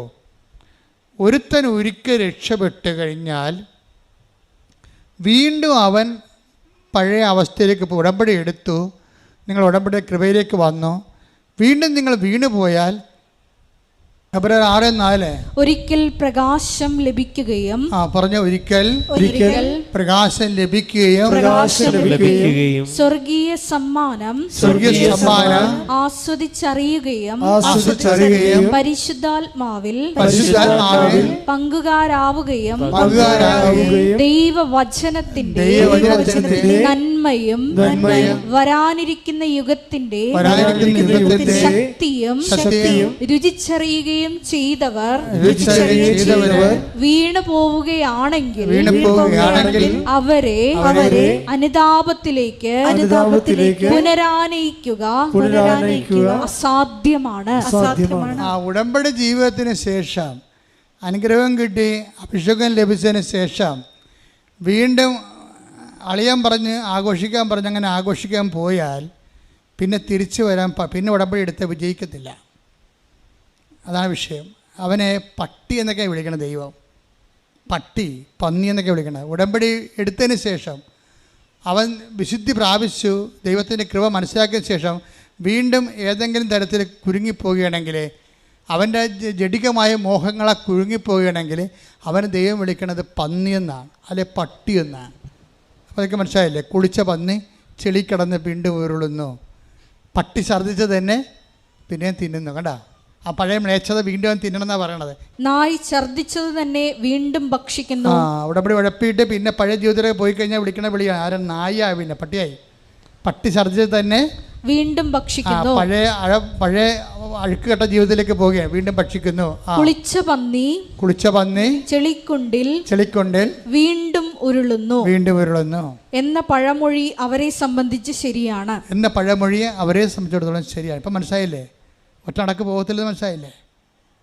ഇപ്പം നമ്മൾ എപ്പോഴും ഓർത്തേക്കണം, ഇതൊരു ദൈവമായിട്ട് ഇടപെടുന്നത്. ദൈവത്തിന് മരണമില്ലാത്ത കാരണം ഇത് ജീവിതം. ഇപ്പം ഞാൻ ഇന്നലെ അയർലൻഡിൽ നിന്ന് ഒരു അച്ഛൻ വന്നു, എന്നെ അയർലൻഡ് ധ്യാനിപ്പിക്കാൻ കൊണ്ടുപോയ അച്ഛനാണ്. അപ്പം അദ്ദേഹം ചങ്ങനാശ്ശേരിക്കാരനാണ്. അദ്ദേഹം ഇവിടെ വന്നപ്പോൾ എന്നെ കാണാൻ വന്നപ്പോൾ അദ്ദേഹം എന്നോട് എന്ത് സന്തോഷവും സ്നേഹമാണ്. എന്താ പറഞ്ഞാൽ, എൻ്റെ അച്ഛാ, കഴിഞ്ഞ കൊല്ലം അയർലൻഡിൽ നടത്തിയ ഉടമ്പടിയുടെ ആൾക്കാർ, ഉടമ്പടി ധ്യാനമാണ് അവിടെ നടത്തിയത്, അവർ ഇന്നും നമ്മുടെ എല്ലാ പള്ളികളിലും നിറഞ്ഞു നിൽക്കുകയാണ്. അവരെല്ലാവരും ഇന്ന് കുമ്പസാരിക്കുന്നുണ്ട്, എല്ലാവരും ഇന്ന് കുർബാന സ്വീകരിക്കുന്നുണ്ട്. അവരാരൂപി വിട്ടു പോകണില്ലെന്ന്. എന്ത് രസമാണ് കേൾക്കാൻ. ഒരു ഫോളോ അപ്പുമില്ല, ആരും അവിടെ ചെല്ലണില്ല. ഉടമ്പടി അതിൽ തന്നെ സെൽഫായിട്ട് തന്നെ നിങ്ങൾ നിലനിർത്തും. കാര്യം ഉടമ്പടിയിൽ അരൂപി അഭിഷേകം കിട്ടിക്കഴിഞ്ഞാൽ വേറെ അരൂപി നിങ്ങളില്ലെങ്കിൽ അതവിടെ തന്നെ വസിക്കും. അതാണ് പ്രശ്നം. പക്ഷേ വേറെ അരൂപി ഉണ്ടെങ്കിൽ നീ ഒരു സമാധാനം ആശംസിച്ച് കഴിഞ്ഞാൽ നീ ഒരു സ്നേഹം ആശംസിച്ച് കഴിഞ്ഞാൽ, നീ ഒരു വിശ്വാസം ആശംസിച്ച് കഴിഞ്ഞാൽ, അതിനോട് സഹകരിക്കാനുള്ള അരൂപി അവിടെ ഇല്ലെങ്കിൽ ഇത് റിട്ടേൺ അടിക്കും. അനുഗ്രഹത്തിൻ്റെയൊക്കെ ഒരു പ്രശ്നം അതാണ്. നീ ഏത് ഭവനത്തിൽ ഇട്ടേക്കപ്പെടുമ്പോൾ 10:12 നിങ്ങൾ ആ ഭവനത്തിൽ പ്രവേശിക്കുമ്പോൾ അതിന് സമാധാനം ആശംസിക്കണം. സമാധാനം പരിശുദ്ധാത്മാവിന്റെ ഫലമാണ് സമാധാനം. ആ ഭവനം അർഹതയുള്ളതാണെങ്കിൽ, പരിശുദ്ധാത്മാവിന് സ്വീകരിക്കാൻ അർഹതയുള്ളതാണെങ്കിൽ നിങ്ങളുടെ സമാധാനം അതിൽ വസിക്കട്ടെ. നിലനിൽക്കും. അർഹതയില്ലാത്ത വേറെ അരൂപി ഉണ്ടല്ലോ, വേറെ അരൂപി. സായിപ്പ് വരുമ്പോ കവാത്ത് മറക്കത്തില്ലേ, നോട്ടർ ഇട്ടിപ്പിക്കാം, അല്ലെങ്കിൽ അവിടെ കൊണ്ടുപോകാം, ഇവിടെ കൊണ്ടുപോകാം ഇതൊക്കെ പറഞ്ഞു വരുമ്പോൾ, അല്ലെങ്കിൽ വേറെ ഭാര്യ ജീവിച്ചിരിക്കുമ്പോൾ തന്നെ വേറെ ഒരു കുറച്ചുകൂടി ഇങ്ങനെ പങ്കുള്ള പെണ്ണ് കാണുമ്പോൾ ഇവൻ ഇങ്ങനെ ഒലിപ്പിച്ചോണ്ട് നോക്കിക്കഴിഞ്ഞാൽ തന്നെ അരുവി വേറെയാണെന്ന് മനസ്സിലായില്ലേ? അത് ഭർത്താവിന് മാത്രമല്ല, ഭാര്യയ്ക്കും ബാധകമാണ്. നിൻ്റെ ശരീരത്തിന് എതിരായിട്ടുള്ളൊരു പാപം നിൻ്റെ കയ്യിൽ നിന്ന് വന്നാൽ അരുവി ചേഞ്ച് ചെയ്യുന്ന അർത്ഥം. ജഡാരൂപിയിലായി നീ പ്രവർത്തിക്കണത്. ഈ ജഡാരൂപി വന്നു കഴിഞ്ഞാൽ എന്ത് ചെയ്യും? പിന്നെ അവിടെ എന്ത് ചെയ്യും? റിട്ടേൺ ചെയ്യും, തിരിച്ചു പോരും. പരിശുദ്ധാത്മാവ് തിരിച്ചു പോരും. അതാണ് അതിൻ്റെ അരൂപി അവിടെ ഉണ്ടെങ്കിൽ അതവിടെ നിലനിൽക്കും. അപ്പോൾ ഈ ദൈവകൃപയിൽ നിലനിൽക്കുകയാണെങ്കിൽ നീ ഉടമ്പടി ഐശ്വര്യങ്ങൾ ഇങ്ങനെ തുടർന്നു കൊണ്ടേയിരിക്കും. നീ ദൈവകൃപയിൽ നിന്ന് വ്യതിലിച്ച് വാങ്ങിയ സാധനം തിട്ടടിക്കാം. തിട്ടടിച്ചാൽ എന്ത് ചെയ്യും? പ്രൊട്ടക്ഷൻ പോകും. പക്ഷെ അങ്ങനെ ഈ പ്രൊട്ടക്ഷൻ പോകുന്നതുകൊണ്ട് ഇത് അവസാനിക്കത്തില്ല. വൺസ് ദൈവം ഇറങ്ങിപ്പോന്നു കഴിഞ്ഞാൽ ഉള്ള കുഴപ്പം എന്താ? ദൈവം ഇറങ്ങിപ്പോന്നു കഴിഞ്ഞാൽ, ഒരു ജീവിതത്തിൽ നിന്ന് ദൈവം ഇറങ്ങിപ്പോയാൽ പിന്നെ അതിനേക്കാൾ ദൈവം ഇറങ്ങി, നമുക്കറിയാം ഭർത്താവ് ഇരിക്കേണ്ട സ്ഥലത്ത് ഭർത്താവ് ഇരുന്നില്ലെങ്കിൽ പട്ടി കയറിയിരിക്കുമെന്ന് പറഞ്ഞ പോലെ ദൈവം ഇരിക്കേണ്ട സ്ഥലത്ത് നിന്ന് ദൈവം ഇറങ്ങിപ്പോന്നാൽ പിന്നെ ആര് കയറിയിരിക്കും? പിശാച് കയറിയിരിക്കും. ക്രിസ്തു നിങ്ങളിലേക്ക് ഉണ്ടെങ്കിൽ ഈ സാധനം ഇറങ്ങി മാറി നിൽക്കും. നമുക്ക് ക്രിസ്തുവിൻ്റെ അരൂപിയോട് നമ്മൾ സഹകരിക്കുകയാണെങ്കിൽ ക്രിസ്തുവിൻ്റെ അരൂപി നിലനിന്ന് പോകും. അല്ല, നമ്മൾ സഹകരിക്കാതെ പണം കണ്ടപ്പോൾ കുറച്ചുകൂടി പണം ഉണ്ടാക്കാൻ വേണ്ടി ഏതെങ്കിലും വിസ തട്ടിപ്പൊക്കെ നടത്തി ഏജൻസി കളിച്ച് അവൻ്റെ പണം പിടുങ്ങി അവൻ സമ്പത്തിൻ്റെ പിശാചിനെ നീ വലിച്ചു കയറ്റി കഴിഞ്ഞാൽ ടക്ക് നീ സാധനം അടിച്ച് മാറ്റും. അപ്പോഴത്തെ അരി മാറും. വളരെ ശ്രദ്ധിച്ച് വേണം. ദൈവത്തെ കൊണ്ട് ജീവിക്കണമെങ്കിൽ ദൈവത്തെ കൊണ്ട് തന്നെ ജീവിക്കണം. പിന്നെ പിശാചിനെ കൊണ്ട് ജീവിക്കാൻ ദൈവത്തെ കൊണ്ട് ജീവിക്കണം.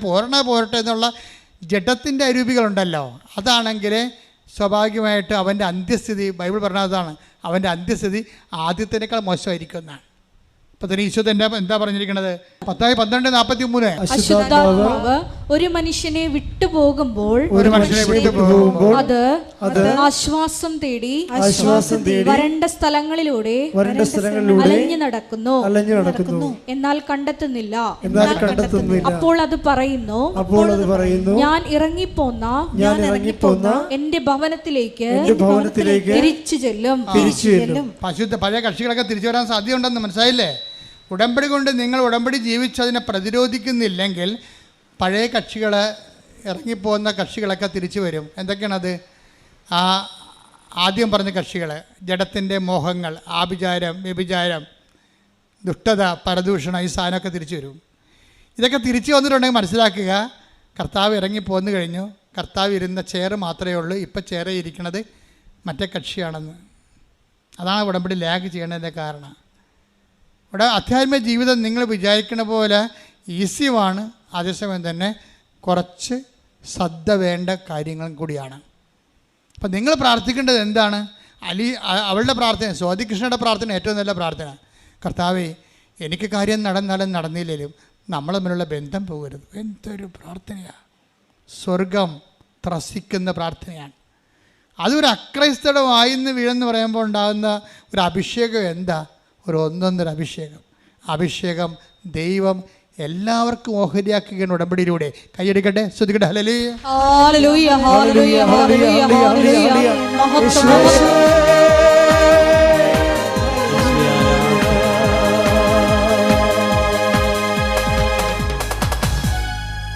എൻ്റെ മക്കളെ,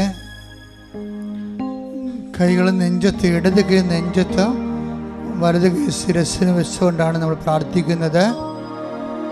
ഓൺലൈനിലുള്ള എൻ്റെ സഹോദരങ്ങൾ ഇതുപോലെ ചെയ്യേണ്ടതാണ്. ഈ പ്രാർത്ഥന ഏത് കാലത്ത് കേട്ടാലും അതുപോലെ ചെയ്യണം. ഉടമ്പടി ധ്യാനം അതിനാധിഷ്ഠിതവും ഉടമ്പടി അടിസ്ഥാനപരമായത് കാരണം ഏത് കാലത്തും വർക്കൗട്ട് ചെയ്യരുത്. നീ അതിൽ വിശ്വാസവും ദൈവസ്നേഹവും അർപ്പിച്ചാൽ മതി. രോഗങ്ങളുടെ മേലും ജീവിത പ്രാരാബ്ധങ്ങളുടെ മേലും സമാശ്വാസം പ്രാപിക്കാനുള്ള പ്രാർത്ഥനയുടെ സമയമാണ്. എല്ലാവരും സ്തുതിക്കട്ടെ, ഇടിമുഴക്കം പോലെ സ്തുതിക്കട്ടെ. ഹല്ലേലൂയ. കർത്താവേ, നിന്റെ ഉന്നതമായ നാമത്തിന് സ്തോത്രം ചെയ്യുന്നു. കർത്താവേ, നിന്റെ വിശുദ്ധ പൗരോഹിത്യത്തെ മഹത്വപ്പെടുത്തണമേ. കർത്താവേ, സഭയിലുള്ള സാന്നിധ്യം പ്രകടമാക്കണം. 38 വർഷം ഞാൻ അർപ്പിച്ച കൃപാനയുടെ യോഗ്യതയാണ്. കൃപാസ്ഥാനത്താറെ ജീവനോടെ പ്രത്യക്ഷപ്പെട്ട പരിശുദ്ധ അമ്മയുടെ മാധ്യസ്ഥത്തിലെ ഈ അൾത്താരയിൽ നടന്നിട്ടുള്ള 10,000-കണക്കിന് ആരാധനയുടെ ശക്തിയാൽ കർത്താവേ, നിന്റെ ഉന്നതമായ നാമത്തിൽ അടയാളം കാണിക്കണമേ. അങ്ങനെ ഉന്നതമായ കരബലത്താൽ അടയാളം കാണിക്കണമേ. കർത്താവ്, ഓരോ മകൻ്റെ മേലും മകളുടെ മേലും അങ്ങ് തിരുമുറുപാർന്ന് വലതുകരം അണിപ്രദാർന്ന് അത്ഭുതകരം വെക്കണമേ. അപ്പാ, അങ്ങിപ്പോൾ തന്നെ യേശുക്രിസ്തു നാമത്തിൽ അടയാളം കാണിക്കണമേ. അപ്പാ, അങ്ങിപ്പോൾ തന്നെ യേശുക്രിസ്തു നാമത്തിൽ അത്ഭുതങ്ങൾ വർഷിക്കണമേ. അപ്പാ, എല്ലാ മക്കളും, തളർന്നു പോയ മക്കള്, വാടിപ്പോയ മക്കള്, ആറിപ്പോയ മക്കള് എല്ലാം പരിശുദ്ധാത്മാവിൽ ശക്തിപ്പെടണമെന്ന് പ്രാർത്ഥിക്കുന്നപ്പാ. കർത്താവിൻ്റെ ശക്തി ഇടിമുഴക്കം പോലെ, അടുപ്പിട പോലെ ഓരോ മകൻ്റെ മേലും ഓരോ മകളുടെ മേലും പതിക്കട്ടെ. എല്ലാ ഉച്ചമുതൽ ഉള്ളംകാല് വരെ കർത്താവിൻ്റെ രക്തം പടരട്ടെ. ഉച്ചമുതൽ ഉള്ളംകാല് വരെ കർത്താവിൻ്റെ രക്തം പടരട്ടെ. എല്ലാ കോശങ്ങളിലും, എല്ലാ പേശികളിലും, എല്ലാ ആന്തരിക അവയവങ്ങളിലും കർത്താവിൻ്റെ രക്തം പടരട്ടെ.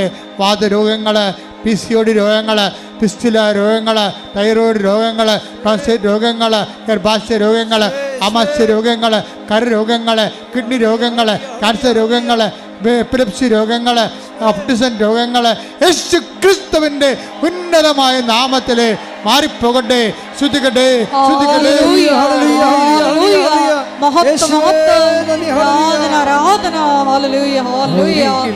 എല്ലാ രോഗങ്ങളും സുഖപ്പെടുത്തിക്കൊണ്ട് നാമത്തെ ആരാധനയിലൂടെ വീണ്ടും വീണ്ടും മഹത്വപ്പെടുത്തണമേ.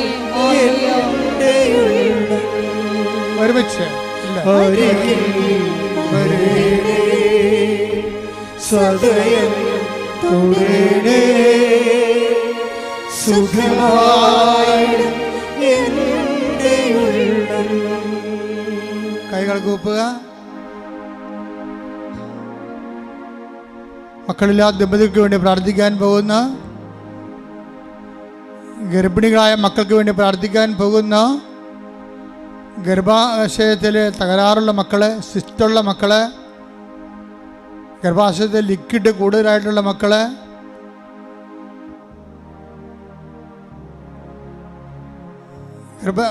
ഗർഭസംബന്ധമായ അരിഷ്ടതകളിലൂടെ പോകുന്നവരെ,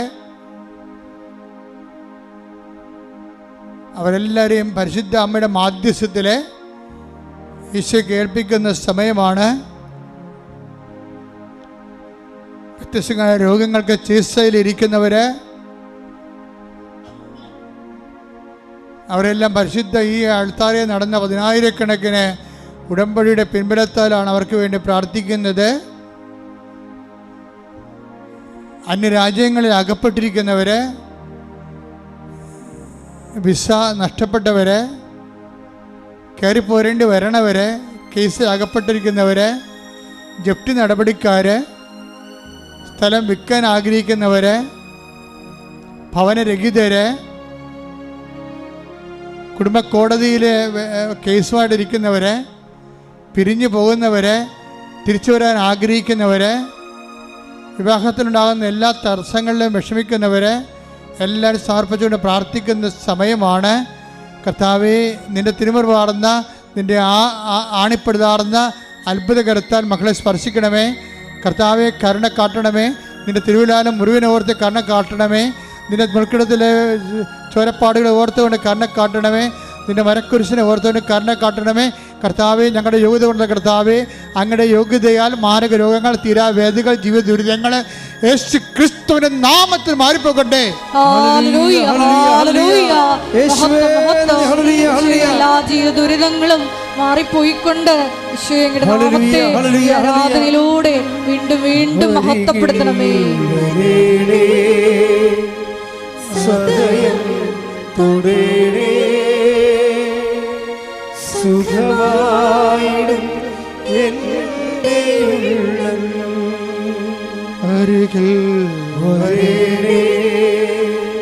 സദയം തൊടേണേ സുഖമായിടും എൻ്റെ ഉള്ളം. മുട്ടനിക്കുക. അച്ഛൻ വിട്ടുപോയ കാര്യങ്ങളെ അനുസ്മരിച്ചുകൊണ്ട് പ്രാർത്ഥിക്കേണ്ട മൗനപ്രാർത്ഥനയുടെ സമയമാണ്.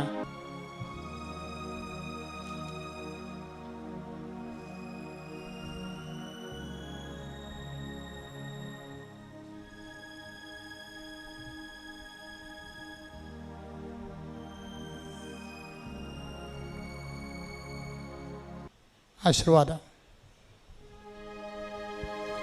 ഒരിക്കൽ കൂടി മരിയൻ ഉടമ്പടിയിൽ സമർപ്പിച്ചിരിക്കുന്ന എല്ലാ വിഷയങ്ങളും ദൈവമാതാവിൻ്റെ മധ്യസ്ഥയിൽ ദിവ്യകാരുണ്യ സന്നിധിയിൽ സമർപ്പിച്ച് നമുക്കൊരു നിമിഷം മൗനമായിട്ട് പ്രാർത്ഥിക്കാം. ഈശോയെ, ഞങ്ങൾക്ക് കിട്ടിയ ജീവിതാനുഭവങ്ങൾ, ജീവിത സാക്ഷ്യങ്ങൾ മറ്റുള്ളവരുമായി പങ്കുവെച്ചുകൊണ്ട് അന്ത്യം വരെയും വിശ്വസ്തതയിൽ നിലനിൽക്കുവാനുള്ള വലിയ കൃപ ഞങ്ങൾക്ക് നൽകണമേ എന്ന് പ്രാർത്ഥിക്കുന്നു.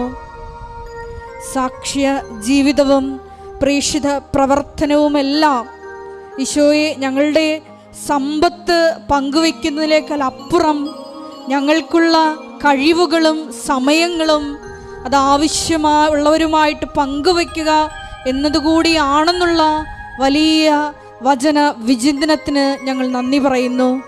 ഈശോയെ, ഞങ്ങൾക്ക് കിട്ടിയ കൃപകളെല്ലാം ഈശോയെ അത് ദൈവസ്നേഹത്തോടെ നിന്റെ നാമ മഹത്വത്തിനായി മറ്റുള്ളവർക്ക് കൂടി പങ്കുവെച്ചു കൊടുക്കുവാൻ ഈ ആരാധനയിലൂടെ ഞങ്ങളെ അഭിഷേകം ചെയ്യണമേ എന്ന് പ്രാർത്ഥിച്ചുകൊണ്ട് ശിരസ് നമിച്ച് നമുക്ക് ദിവ്യകാരുണ്യനാഥൻ്റെ ആശീർവാദം സ്വീകരിക്കാം.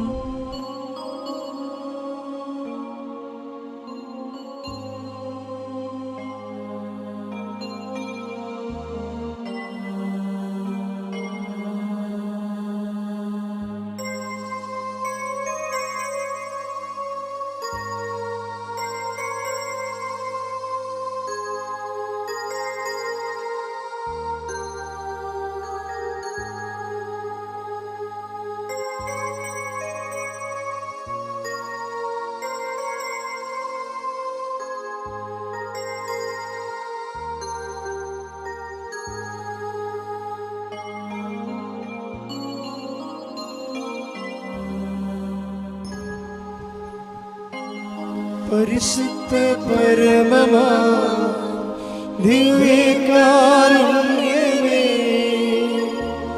എന്നുമെന്നും അങ്ങേക്കാരാധന.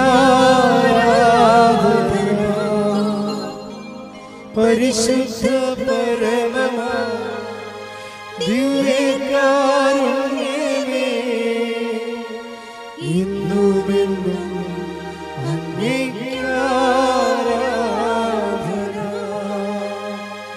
പരിശുദ്ധ പരമമാ ദിവ്യകാരുണ്യമേ,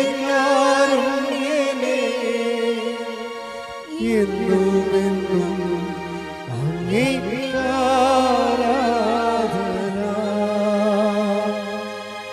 ആവേ ആവേ ആവേ മരിയ, ആവേ